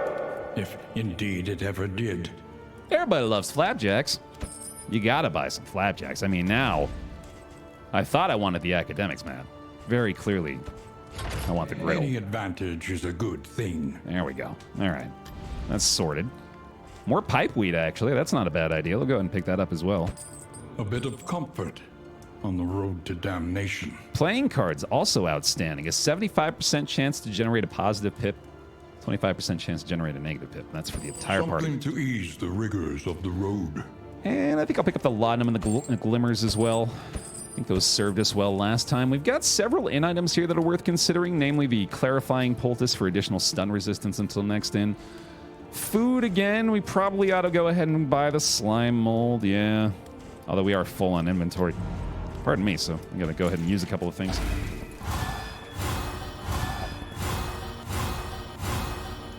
Not bad. Pretty good outcome there. We use the pipeweed to increase Grave Robber and Plague Doctor's relationship here. A little stress healing as well. Coughing and wheezing. That's good. That's a good bark. It feels like maybe I should try to aim for a friendly relationship between the Man-at-Arms and the Highwayman here. Let's go for that. Used to confiscate plugs of this from my soldiers. The new barks are so good. I love how specific they are to the interactions. And you know what? Let's go ahead and use this incense as well. Give him a little stress healing. We do have another pipe weed. I think I'll go ahead. Oh, I probably should have just used that for the stress heal. So I guess actually let's do this then. No, I think it's worth it to get to the friendly relationship here. I know it's a bit of a waste considering we could have just stress healed with that, but that's okay. Because now... Oh, I thought that'd be friendly. Ah, crap. Alright, well now I just look like a fool. What else is new? Okay, well, let's get the laudanum on you. I think I'll give the thunderclap to her as well. I want to have the glimmers equipped. And that'll probably do. I have another pipe weed. My god. They were just hiding from me. Well, that'll do it. Now we're friendly, yay. Sadly, the buffs are really working against us here. Only an 8% chance for the positive relationship, but it's better than nothing, I guess, right? Didn't it say there's a 25% chance of negative relationship between Man-at-Arms and Highwayman and a 0% chance of a positive one? It did. Before we used the pipe weed. Now it says that. Okay. Wainwright time. All done with that. Got to get the repairs here, actually. That's what we're going to spend the remaining baubles on. Repair a single wheel. A single ride. shield. For a time, at least. Nice. And mastery points. One learns quickly when survival demands it. Will first unlock be flagellant? I will be tempted to. Yeah, I will most certainly be tempted to get the flagellant unlocked very, very soon. Let's take a peek here. We do have new skills, of course, for the Man-at-Arms as well. Bellow? Maybe. What else would we... Oh, take aim, of course. Yeah, I've been doing that a lot, haven't I? We'll go with that. Maybe Ounce? I kind of like Ounce and Noxious Blast. Let's do that, yeah. I'll try to use this more. Especially because that would pretty much guarantee that the Man-at-Arms can't get blighted or bled. Okay, cool. Time for the sprawl. Let's do it.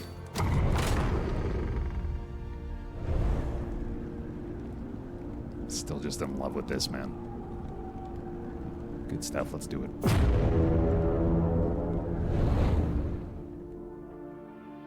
Gorgeous game. Gorgeous. Yeah, Sandracore. I'm loving all the new barks. It's a lot of fun. Behold, the great cities of man, ruined and aflame. We got a lot of scouting information. That's nice, at least. Hero Shrine up here as well. I wouldn't mind going for the third quest for the Man-at-Arms. Sounds like a good idea. To begin with, I do kind of want to go to the lair. Oh, there's another Hero Shrine. Never mind. Oh, yeah, we're getting those back-to-back shrines for sure. Yeah, we're going to the right. Sounds good. Completed the hero goal here as well. I think that's all of our hero goals besides the hospital, which, unfortunately, we may not be able to go to a hospital here. Think carefully. Today's oversight is tomorrow's regret. For some reason, I am under the impression that hospitals cannot spawn in the sprawl. Also just realized there's an extra candle this way. Let's do that. It does cost us our shields. The unfortunate part of that being, if you have full armor on the stagecoach, you actually start each combat with a block token on each character, which is a very nice benefit. It only takes losing one, though, to anarchists lose that bonus. Desperate to exercise their nihilism. They won't notice if we slip away now. Boost this relationship a little bit more. You know what? Yeah. Not every fight's our fight. I'm okay with that. This fight's probably our fight, though. Watchtower coming up as well, of course. Gonna be able to get a lot more scouting information that way. By which I mean all of the scouting information.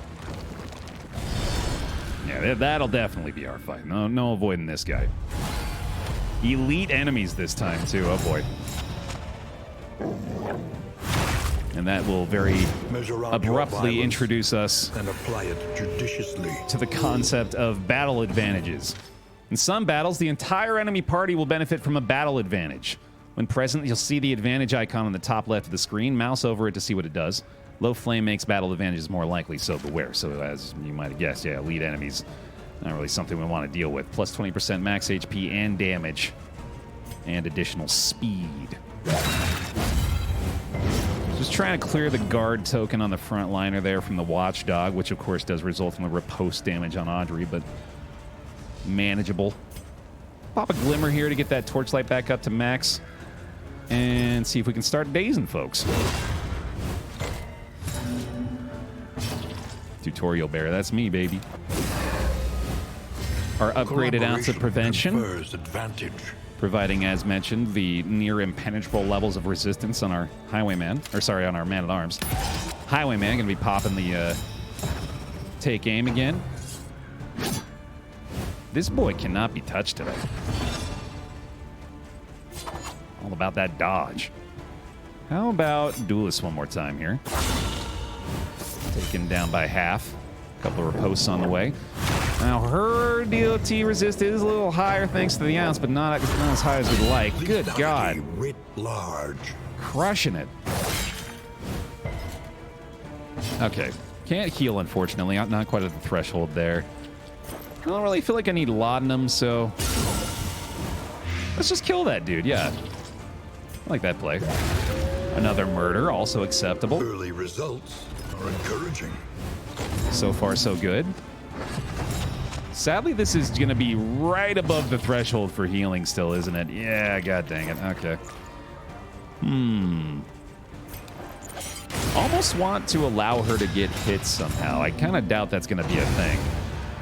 Well, especially after having blinded that guy, so... yeah, maybe not. Let's just kill that guy. That's probably best. We'll crush. We'll do it. We still have traveling healing as well, which is nice. Which is also dependent upon those stagecoach stats. You can see here if the wheels are undamaged. Gain 50% traveling heal in the stagecoach, so you'll see that taking place here as we're going along. Bepzinski's HP will go up in little green chunks. That's why you want to keep those wheels intact as well. Often you really want to try to avoid either the rough patch or the hazards as much as you possibly can in the course of any given region, so long as they're, or so long as either one of them is maxed out. The Watchtower scouts every location in the region. Usually well worth the detour, especially early on. Definitely true. Oh, there is a hospital here. Nice. All right, I was mistaken about that. So, that might change my approach here. I really want to go for those hero shrines, mostly because I'm obviously interested in redoing our individual hero quests, but could get some more candles going to the left. I think I want to do the hero shrines. I think I'm more interested in that. Options require careful deliberation. Watchtower only gives speed on upgrade, actually. It doesn't do that by default. So the only way we were getting speed from the Watchtower is because we had maxed it out via the Altar of Hope before. So it'll be a little while until we're getting that benefit again. Yeah, I gotta go to an Oasis for the region goal as well, so we'll see. We'll see how this plays out. Oh, wow, we're getting some more Dane boys here. The closer you get to the mountain, the greater the chance that enemies you encounter will be ordained. Ordainment gives that enemy extra power. The exact effects of ordainment are different depending on which confession you're attempting, so we'll take a quick peek at that. Let us take a closer look at the thing, as repulsive as it is. This enemy is blessed by shackles of denial. On spawn, chance for those additional resistances, also has additional max HP, damage, and speed, so yeah, this is, to be honest with you, this is not good. This is an ordained cannon at the end of the denial confession. I am a little surprised that we're being presented this foe here, but thankfully we have some smoke bombs, so we can immediately get a pretty nice advantage there. A couple of blind tokens on there will help out. Yeah, both ordained, so gonna need to get a little damage over time started up front, I guess. Thankfully, this guy has very little blight resist, so Stupendous. That'll do it. Yeah, wow. Okay, I guess he's done. Now, let's see. Torchlight's maxed out. We might be able to stun this thing. You'd have to land the daze, obviously. The blinding gas is not a bad play either, considering the combo and the blind. Although we do already have 2 stacks of blind, I don't think you can get any more than that. I don't know if the ounce is really helpful here. I think I don't mind actually just going for this just for the combo. Or getting absolutely nothing, that's fine too. Riposte is a good idea. Let's just finish this guy off, I guess. Make sure he's not going to create any further issues. Really showing new players what's up with an ordained cannon. Yeah, this is maybe a little out of the ordinary, but I guess it's good to be aware of the possibility, huh? And yeah, not going to be landing a blight on this guy, most likely. I might just have to poke him. Gotta get through these block plus tokens somehow. And now we're just kind of crossing our fingers on the misfire. Yes! Well, there's a little bit of luck at least, so there is the chance. Analysis, as you can see here, prelude to action. If we zoom in on the academics view real quick, you can see that the cannon actually does have a misfire, which I believe is just a random chance. And as a result, we get stress healed, so that worked out pretty well. Here's the daze we were looking for. Let's see if we can get lucky with a stun this time. I think I'll just take a thrown dagger, since that's it's basically the same amount of damage, isn't it? Slightly higher crit chance on the thrown dagger, though. Paid off. Now we'll go for the stun. Nice! Wow, okay. Well, if ever you run into an ordained cannon on your first go, here's a pretty effective means of handling it. Well, first of all, just get the cannon to miss on the first action. That's going to help you out a lot. And then if you can just also crit most of your attacks on it, that'll be beneficial too, for sure. Yeah, glad they got you to help out the new players, Baer. Red Hook knew what they were doing, establishing a precedent of completely unrealistic outcomes. Just have streamer luck all the time. It's easy. Violence yields morbid gains. Game's simple. I need a skin for the cannon where it's wearing a priest's collar. I need skins for the cannon in general, now that you've pointed that out. I think we need skins for most enemies, actually. That could be fun. Random chance, like less than 1% chance that they wear like a totally different outfit. It's fashion dungeon now. Were they dreams? Or did I truly see scratches on my arms in the morning?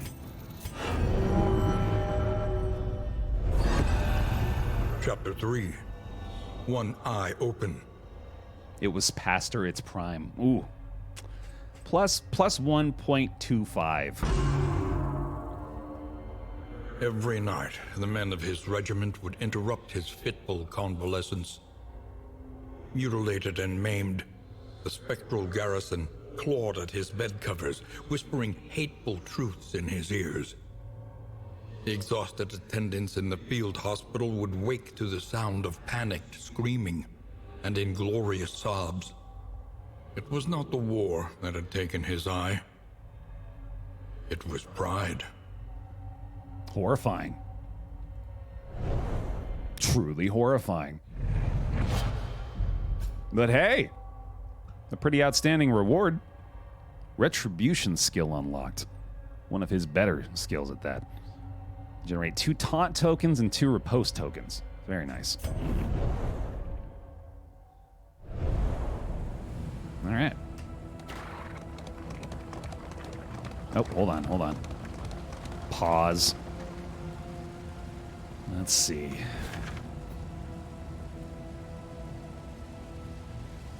For those hero shrines, by the way, if that's your first time being exposed to them, I believe it is the same pattern for each hero. I think it's... The first chapter is always lore. The second chapter is always a custom mission for them to play out. And then the third and fourth, I believe, are lore as well. And then the fifth one will present a final individual mission for them to complete. Let's go. Oh boy, I'm thinking I want to keep my traveling heal, so I'm gonna be Brace up. ridiculous here. No, this is a bad choice. Let me The flame sputters. let me go ahead and showcase You for must you an do example of a bad get it. decision, aka what I just did. So we have the choice there. We had 3 choices there actually to choose between the left, middle, and right. Left was probably not the way because we are a lot more interested in pursuing these hero shrines, Strong enough to shoulder more than your share of the burden. which meant we could only go middle or right if we wanted to go that way.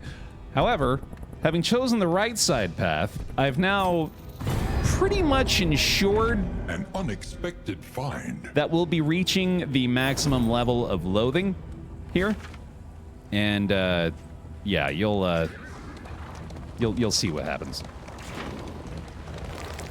Loathing is bad. Yeah, here's a quick Up tip. ahead, the seat of our regrettable research. Quick tip for you new players out there. Loathing's bad and you don't want it. And willfully trekking through it en masse, Centuries ill-advised. of human learning and achievement ruined by riotous contempt. Oh, this is the... Oh, right. I totally forgot about this, too. The study. They're actually scouted now specific to the study. You can tell exactly what this is going to be without having to actually arrive at it. So if I had realized that, I would have been able to hover over this node and known that this was the Forgotten Library study. Deserted laboratories, the weird items and other boons within are valuable. So, get the choice here for a book. Let's jimmy you open and see what's inside. Scavenge what you can That's not a book. and be off once more. Yeah, but there you go. The mountain shudders. Maximum loathing. The loathing meter fills completely. Beware! The confession boss will stir on the mountain and dire consequences will result.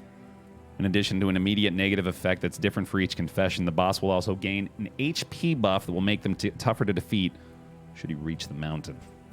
So yeah, that's why you don't want to do that. If you're looking to avoid giving the boss a 10% max HP buff, that'd be an excellent thing to avoid. Hero Shrine number 3 for the day already.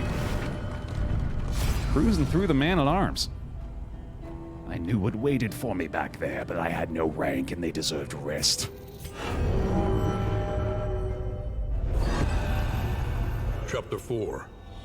Ghosts of the Past. So we'll see if my theory was correct. Incorrect, Baer. It was indeed Chapter 4 for the second mission. Demoted and Oh, right. disgraced, It goes he lore, returned to mission, the lore, mission, battlefield, lore. ready to endure the wrath of his regiment and grant them some small peace. Pretty sure that's right. Rest in peace, buddy. Oh, that animation. That's so good. The wind up for these skills. Gathering a little bit of the dirt off the ground and then... Where does he pull that out from? He got it up his sleeve, I guess. Anyway, rest in peace.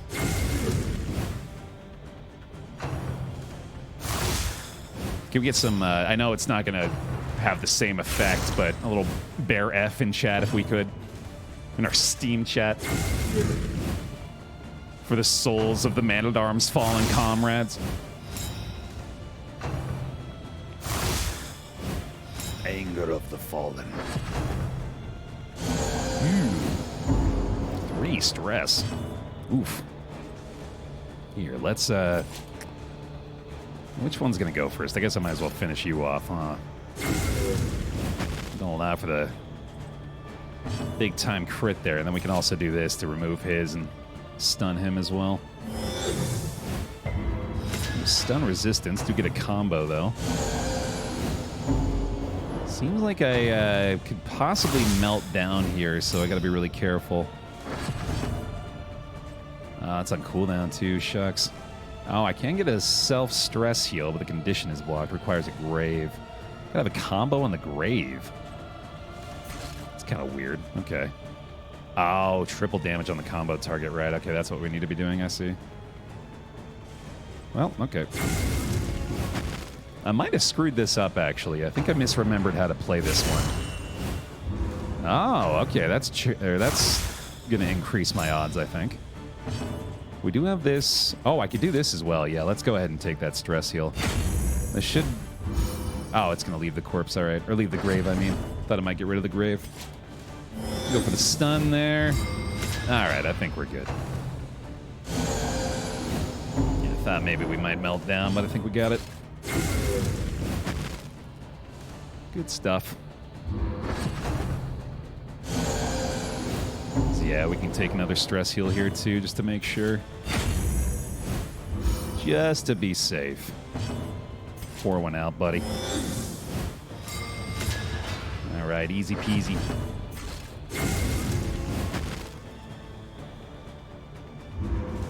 Baer F.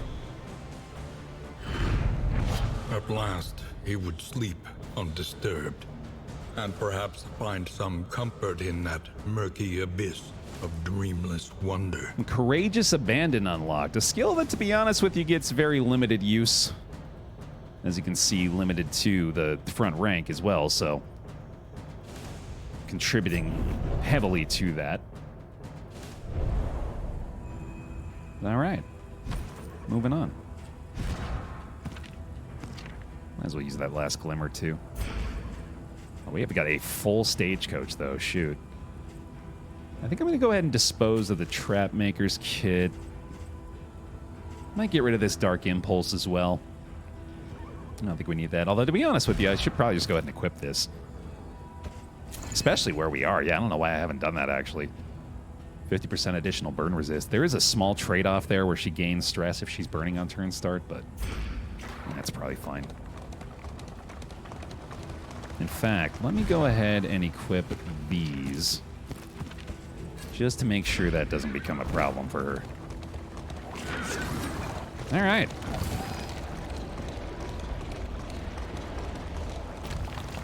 Certainly making a lot of progress on the hero shrines early on here, not to mention... has been stripped Oh, to its boy. last. Hold up. Okay, we're good. We're fine. A little scary to lose both of our shields, but thankfully no oncoming hazards. When the stagecoach is ambushed due to depleted wheels or shields, the party must fight off a group of opportunistic enemies while at a disadvantage. Each combat round, one hero will be randomly chosen to assist in repairing the stagecoach and won't be able to act normally. So, yeah, definitely want to avoid those repair fights when possible. No new zones, unfortunately, Lizzo, not yet. Honestly, I think the fact that we got the Shroud in early access maybe, well, it fooled me at least into hoping / believing we would be able to get another region by 1.0, but I'm pretty sure that's a massive undertaking. Ooh, flapjacks. Nice. That means we don't even have to hold on to this. Got a much better meal waiting for us. Hell yeah. Sadly, not enough baubles to take advantage of this hoarder. The hoarder, of course, being pretty self-explanatory, carries a wide variety of valuable goods, some of which can only be found here. We like to try to take advantage of this when we can. Sadly, just not nearly enough baubles. Got some good stuff here. as well. Bit of a shame. Plus 20% max HP would be really nice, along with the Greater Gilded Mind for additional stress resist. I think I should probably hang on to just about everything we've got so that we can spend them at the inn. That'll probably help us out a lot more. Are the wheels and shields still only relevant at none and full? I mean, relevant is... They're constantly relevant, right? And that you're constantly needing to pay attention to them to make sure that they don't reach 0. Just like we did. As far as having an actual effect, that is the case, where repair battles are only triggered when they are triggered after hitting 0, and then let us hope the benefit is only desperation activated can when be it's eased. full. So yeah, that is still the case. I don't think we need this wheel. Yeah, we got a safe route finally for the last section, so we can pass on that. I think I'll go ahead and get some combat items out of this. I was a nobody with a blade once too. In crisis, no gain is insignificant. Glimmer's is obviously not the most exciting combat item, but those are pretty nice for the final area. And we'll talk about why in a minute. And right, no need for the trophy, thankfully, in the Denial Confession. Didn't get the chance to encounter a lair in this run so far, but I'm sure won't be too long from now that we run into most likely the general. For some reason, I'm guessing is going to be our first fight, especially if I can get Plague Grenade unlocked for the Plague Doctor, and then that's going to make that fight a lot easier. Let's use some decent combat items for this particular bout. Maybe I'll throw a Thunderclap Grenade or two her way, get some more bear traps in the mix. Seems good. Let's do it. I don't think this party could have taken on a lair. It would have been tough for sure. Would have been very tricky. Let's Thunderclap Grenade right away. No stun, unfortunately, but we do get the altar up front. That's pretty nice. In fact, I think I'll just go ahead and do this. Yeah, that's pretty fantastic, actually. Ooh, and a bear trap to lock him into place? Or lock him into place. Malaise, That's fun. measured and steady. Okay, and we'll go ahead and pop that. Yeah, no Exemplar on Denial either, which is nice for sure. Help her out with the stress situation, and then I think, oh my goodness, we're killing the altar before it gets the buffs off. Right? Oh, I nearly jinxed it. But that's a pretty fantastic start for this fight. Measure out your violence, then apply it judiciously. So typically this enemy, the altar, will start out just about every fight by performing a couple of buffs on his teammates here, but if he's dead, thankfully he can't do that anymore. A slow dissection. An unavoidable end. Big bleed off the bear trap there. That'll be nice. Tempted to go with a bolster here, but I think I'd actually much rather go with a rampart. Especially with him being immobilized, and then we can just go ahead and do that incessantly, although I guess it wouldn't really matter that much, would it? If you were to shuffle to the front. In fact, that might have been better for us. Yeah, that would have been better, so we could have enabled a duelist advance. Oh well. Now this boy, the Deacon, you can probably tell already. Yeah, he's a problem. Weight of the Worlds by itself, an attack that hits for a few damage to the entire team, but more importantly, has the chance to immobilize and also adds 2 stress to each member of your party. So yeah, he's a top priority for deletion. But sadly, he also has 40 HP. It's easier said than done.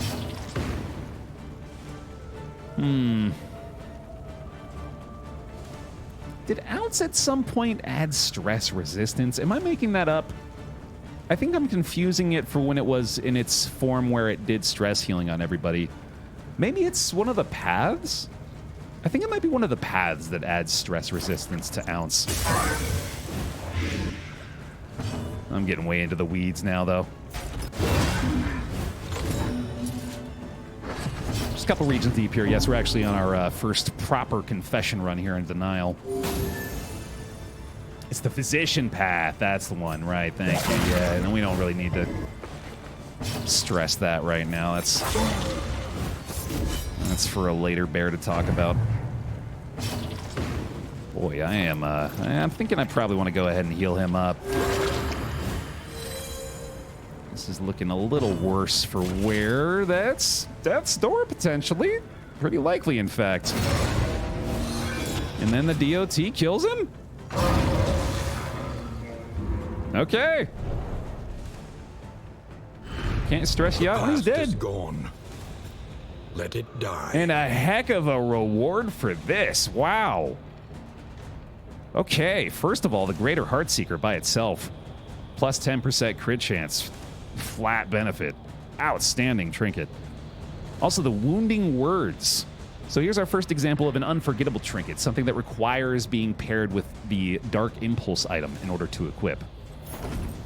And you can see the insane effects of some of those trinkets. For example, in the Wounding Words, adding plus 50% damage. Of course, the cost of 33% max HP, but you can ignore that part, right? She doesn't need 29. That's way too much. 19. Now we're talking. That seems better. That seems safe. A fortifying meal, a strong drink, and finally, rest. That's another great tip for the new players, Baer. Make sure to put your most fragile character at extreme risk as often as possible. Can only bode well. Just never get hit. Yeah, also that. The Roaring Heart does much for the weary body. Ooh. Even more, perhaps, for the restless soul. We've arrived at the Vestal's secret, which doesn't say it, but I'm pretty sure actually does this every time, right? I think when you arrive in this inn, it gives you 2 quirks per person. This seems to happen very frequently here, so I'm pretty sure that it's related to this inn. Head injury, very unfortunate. 50% chance to start each combat dazed for Bebzinski now. In fact, really, oof. Really nasty rolls so far on these quirks. Stiff Knees is going to take away 3 speed from Red-Green. Oh my goodness, Pyromaniac on Kawaii as well, and yikes. Can we re-roll? Can I get a mulligan? Holy shit. That's going to be, I mean, holy snot. Holy poo-poo. That's going to be difficult, man. The inevitable end of your journey awaits you, once again. I think the game felt like things were going a little too smoothly. So, yeah. Oh. The Vestal's secret is she's super negative. She's just a real pain in the butt, apparently. Pyromaniac, man, that is, that's a particularly bad negative quirk. That's going to give us a 5% chance at round start to generate a Molotov cocktail option, basically, which sounds cool, right? Like, you'd think that'd be good, were it not for the fact that that replaces the hero's action for the turn. So, yeah, pretty awful. Got slow-handed as well out of that for -2 speed, and then nothing particularly bad on our Grave Robber, thankfully. Head injury, like I mentioned on the Plague Doctor, is really awful, and then Stiff Knees is going to be pretty massive speed debuff to the Highwayman as well. Really not great. Planning and mindfulness, as vital to survival as sharpened steel. Man, I guess I gotta repair it for the block tokens, right? That must be the play. Kind of running into some obstacles at the end, man. Conventional fare, but fairly priced. Of course, we got the pancakes, the flapjacks, so don't need to worry about the slime mold this time. Let's get... I don't think we need anything, actually. I don't think we're buying anything from the provisioner either. None of this really seems particularly valuable. Not to mention we already have glimmers. Yeah, I think we're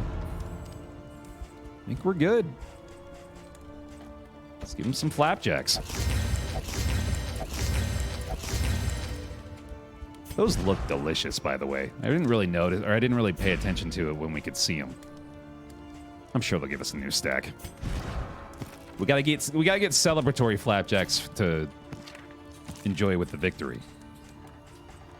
Right, game?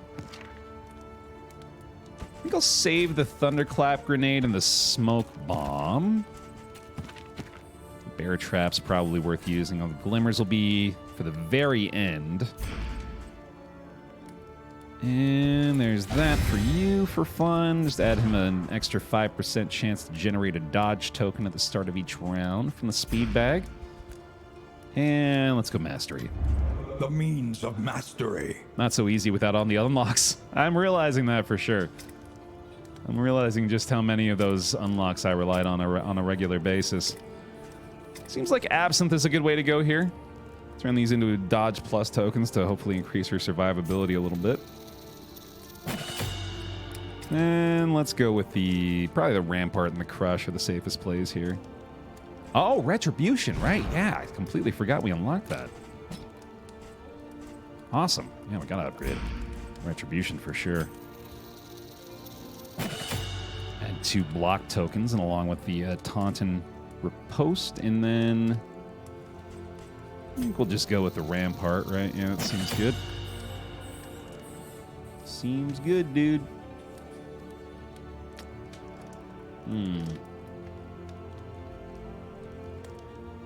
Sorry, just making sure we're all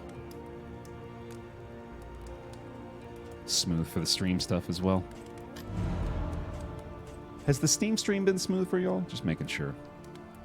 Looks like it might have been jumping a little bit. I'm obviously paranoid about it now. I think we're ready. Let's head to the mountain.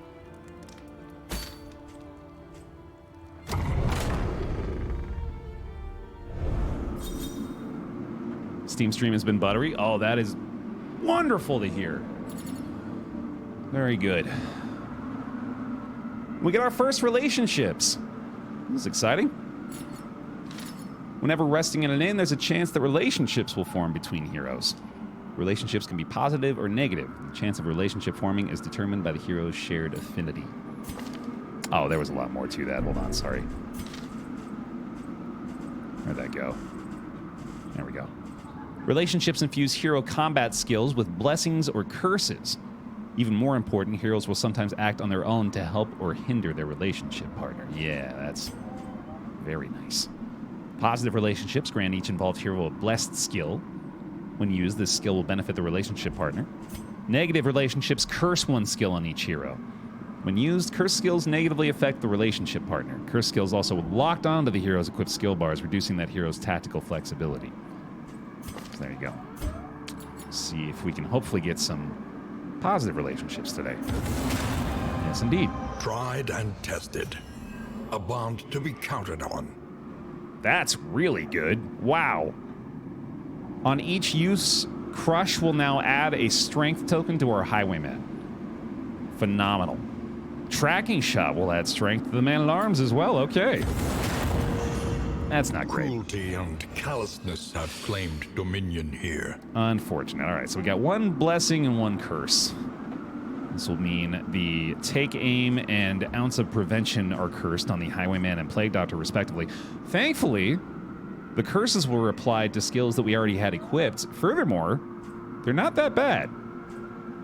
Especially considering I might not even use Ounce, so... The Take Aim one is unfortunate, but yeah, we'll live.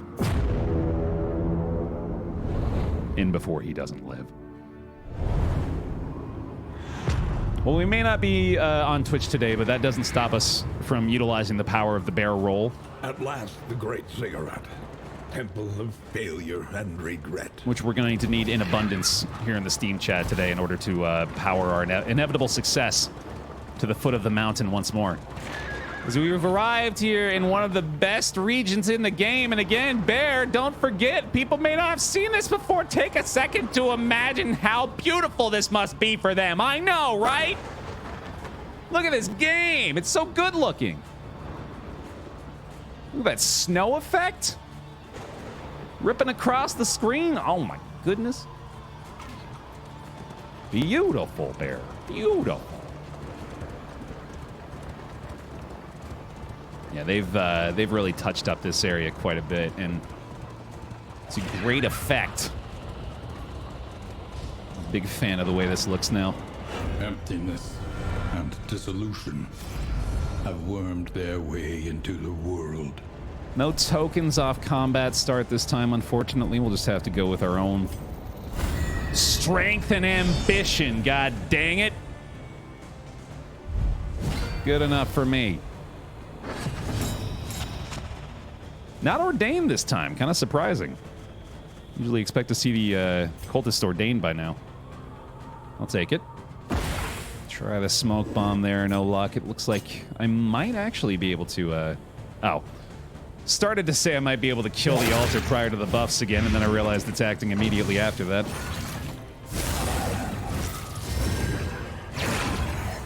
Yeah, it could happen later on, Professor Jesus. Excellent name. It would be wonderful to see it as an entire full region in the final act. I think there is something to the current construction of it, though. I feel like the miniaturized version of it actually does play quite well. In fact, it might be a little too much to ask of the player to get through an entire mountain region, assuming that it would be, you know, like comparable difficulty throughout to what you're experiencing here. Let's get a little duelist advance in the mix. Highwayman does not have the point-blank shot at the moment. I believe that might be the very first skill that he unlocks from the hero shrine, though, so pretty likely that we go for that soon. Let's see here. The man rocking the chance for stealth on round start. I kind of want to pop the ounce, but I don't think that's necessary here.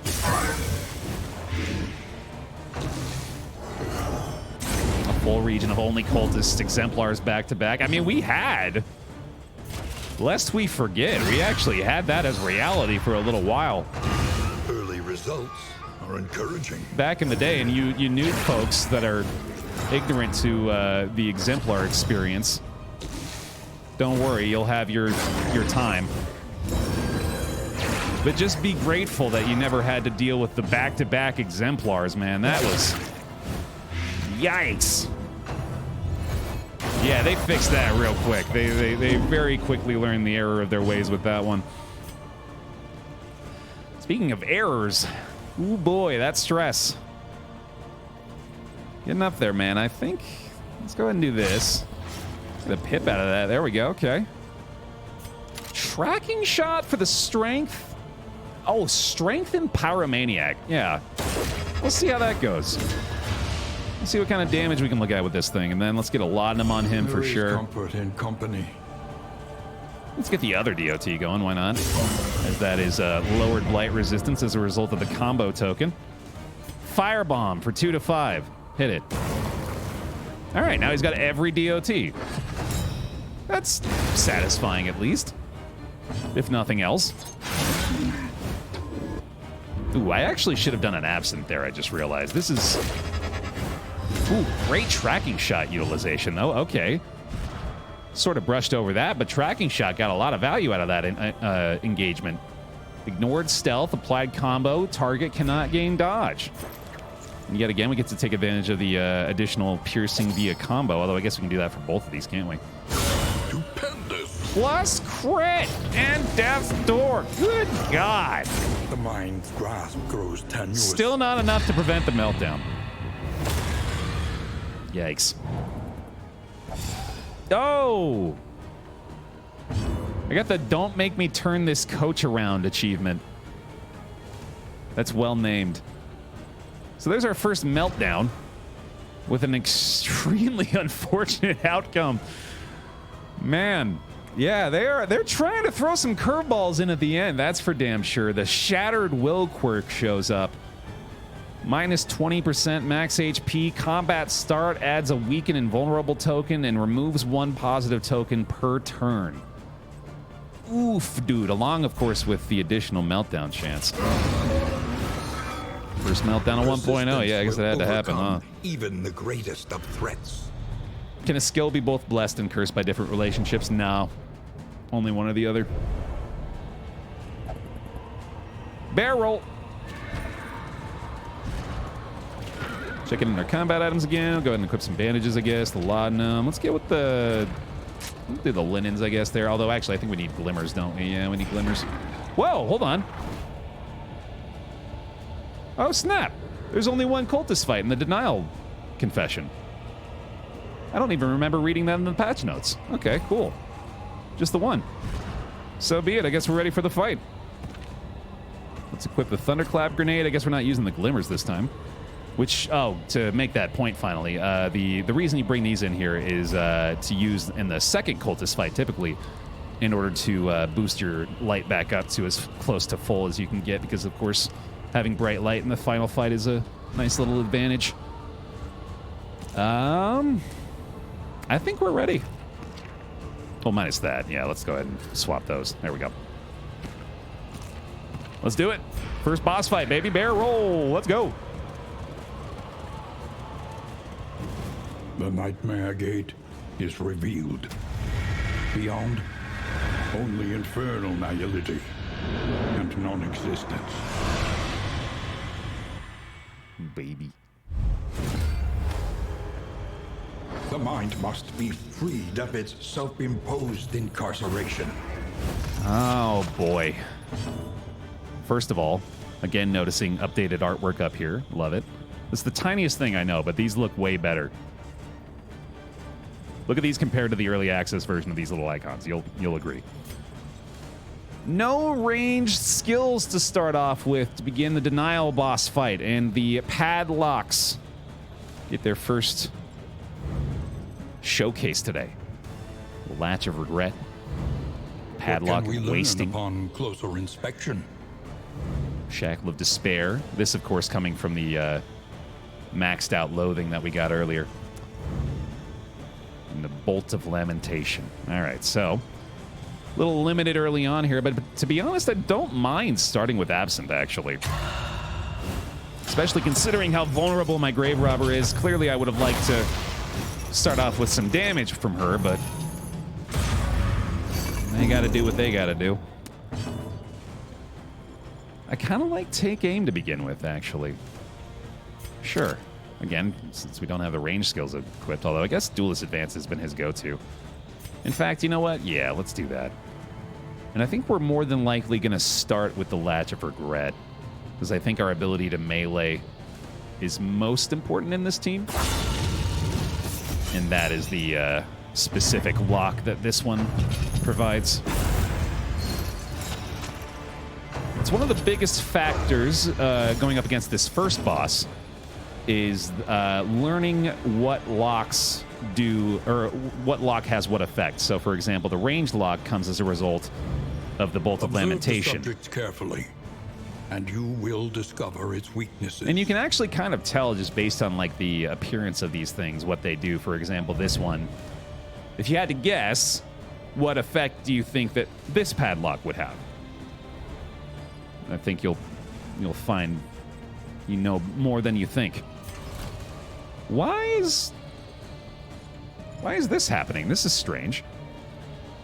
He should be forced to use the Pyromaniac skill here, but for some reason he's been freed up to Retribution. That was really weird.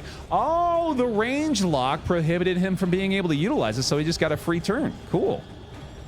Well, that works. Oh, Thunderclap Grenade is not going to work here either. I don't know why I thought that would be a good idea. I suppose it does have a chance for a stun. It's worth it for that, I guess. Does clear a blind on her, too? No luck that time. That's okay. Bleed resist is far too high on that guy. I think, actually, we would just go with the ounce. Not sure crisis, how much we can DOT rely only upon each other. the padlocks apply. And if your guess was this one prevents healing, you were correct. Suppose it's better to be safe. And here we finally get to utilize Charlie. Malaise, There we go. measured and steady. A little more blight up front. Sounds good. Nice, meaty blight on the front rank. Bafflement. Ooh, and unfortunate vexation. stun. Some nice riposte damage out of that, though. Okay, so that is obviously an immediately concerning situation for our man-at-arms. Each lock provides a different buff on death. Correct. Yeah, we'll see more about that if I'm able to actually Excellent kill any work. of them. At the moment, very worried about the HP situation. Especially with him being stunned and unable to help himself here.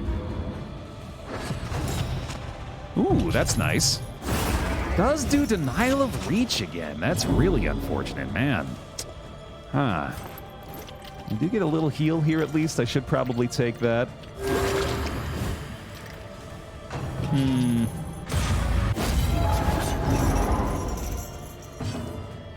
I guess we're absenting again, yeah. Not a lot we can do there. Hopefully they'll target her. All right. And now, the Gonna have to get a little lucky with their choice. Oh, wow. That's rough, man. Okay. She understood death, but could not defy it. Unfortunate. God dang. It's pretty funny to me that it showed up with the passing to heal option immediately prior to death's door and then immediately prior to a death. Dead heroes remain dead for this entire expedition, but will be available for use again on your next expedition. The hero is on death's door. They'll regain some health if you choose to pass their turn. It's a good way to quickly get a hero out of death threat, especially if there are no healing items or heroes with healing skills. And of course, death's door we learned about previously on the enemies. That's where Indiscriminate Science is MVP, yeah, for sure. Well, it's certainly been really nice to have here.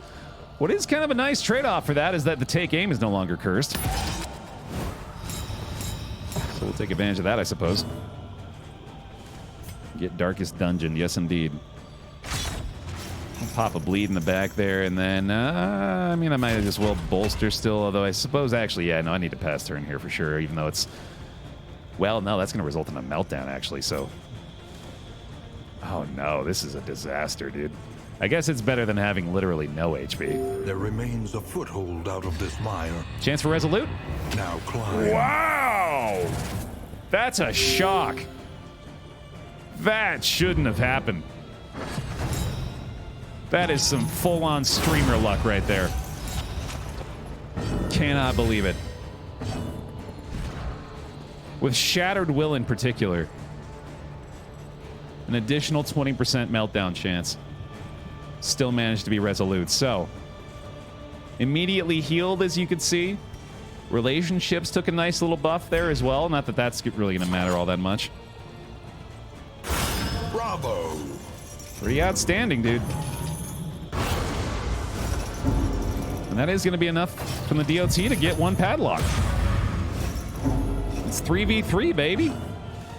We're still in there. Get the retribution going here as well. There's that. And another resolute. That's fair. Thanatophobic probably won't matter too much. And there's the buff we were talking about. So, of course, unfortunate that killing the melee guy does result in the rest of the padlocks getting a plus 20% damage buff for the rest of the fight, but did feel like the way to go still. I think he's next, yeah. Excellent work. Seems as though I should allow for the opportunity to heal in the future. Does get forced into the Pyromaniac turn this round. Okay, you're gonna be kind too, right? Nope. Darkness encroaches. Oh, the blight too, come on! God dang it. Okay. Well, I guess we'll go for the one that's got the least DOT resist. I might actually just go for the ranged guy, it turns out. Certainly going to be going for him last, considering the lack of need for stress healing. And we'll heal here again at least, and then let's go for that poison dart, maybe? Sure. Well, that's working out at least. Finding the damage over time. Left with 2 HP, which is better than 0. Oh, baby, the blind kicks in a big way there, too. Okay. Do I crush for the strength token? I think so. Oh, it does at least get rid of a weaken, right? Yeah, okay.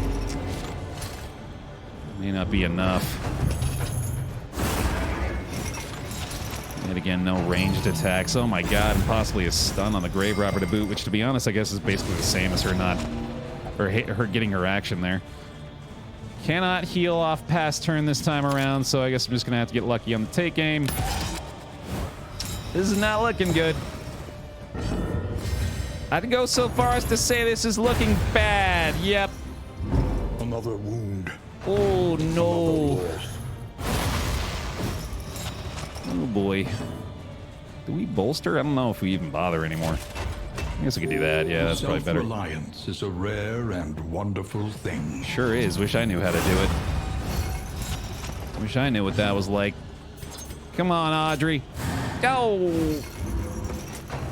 Yeah, that's probably gonna do it, unless you can double down on the Resolute here. No thanks. No thanks on that. You can keep that meltdown.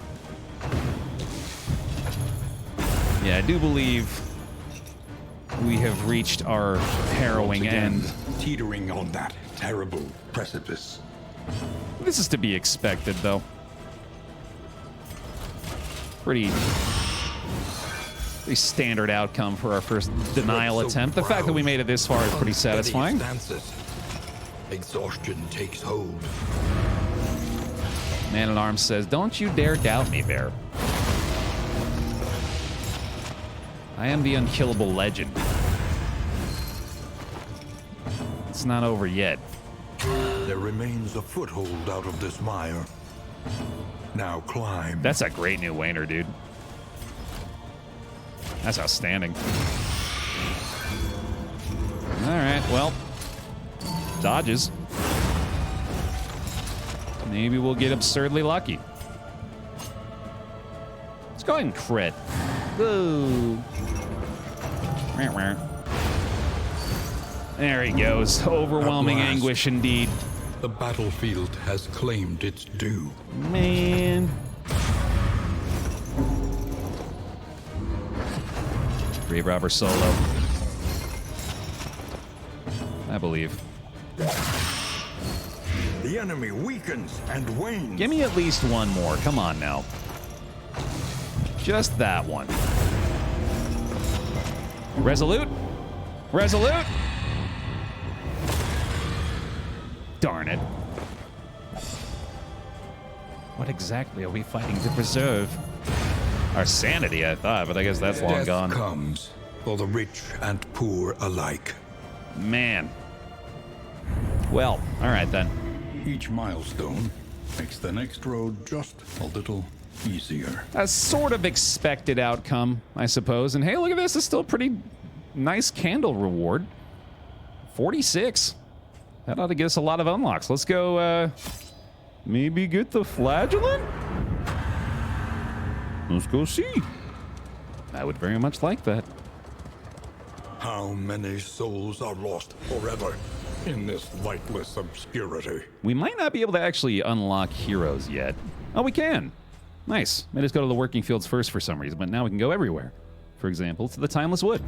The more they have to hold on to, the harder they will fight. Which is not the one I thought it was. I'm thinking of the Living City. No, yes. These there are we go. beaten, broken souls. And yet our fortunes ride with them. Here you can unlock and improve heroes. The Timeless Wood is for memories, which we'll worry about that later. Don't need to worry about that right now. Flagellant! Hey, buddy. Oh, yeah. Oh, man, just based on profile image alone. That's very exciting. Flagellant. Ah, flagellant. My bad. Thank you. Let's unlock the Vestal. Vestal. Let's unlock the Occultist. Occultist. Let's unlock the Leper. Leper.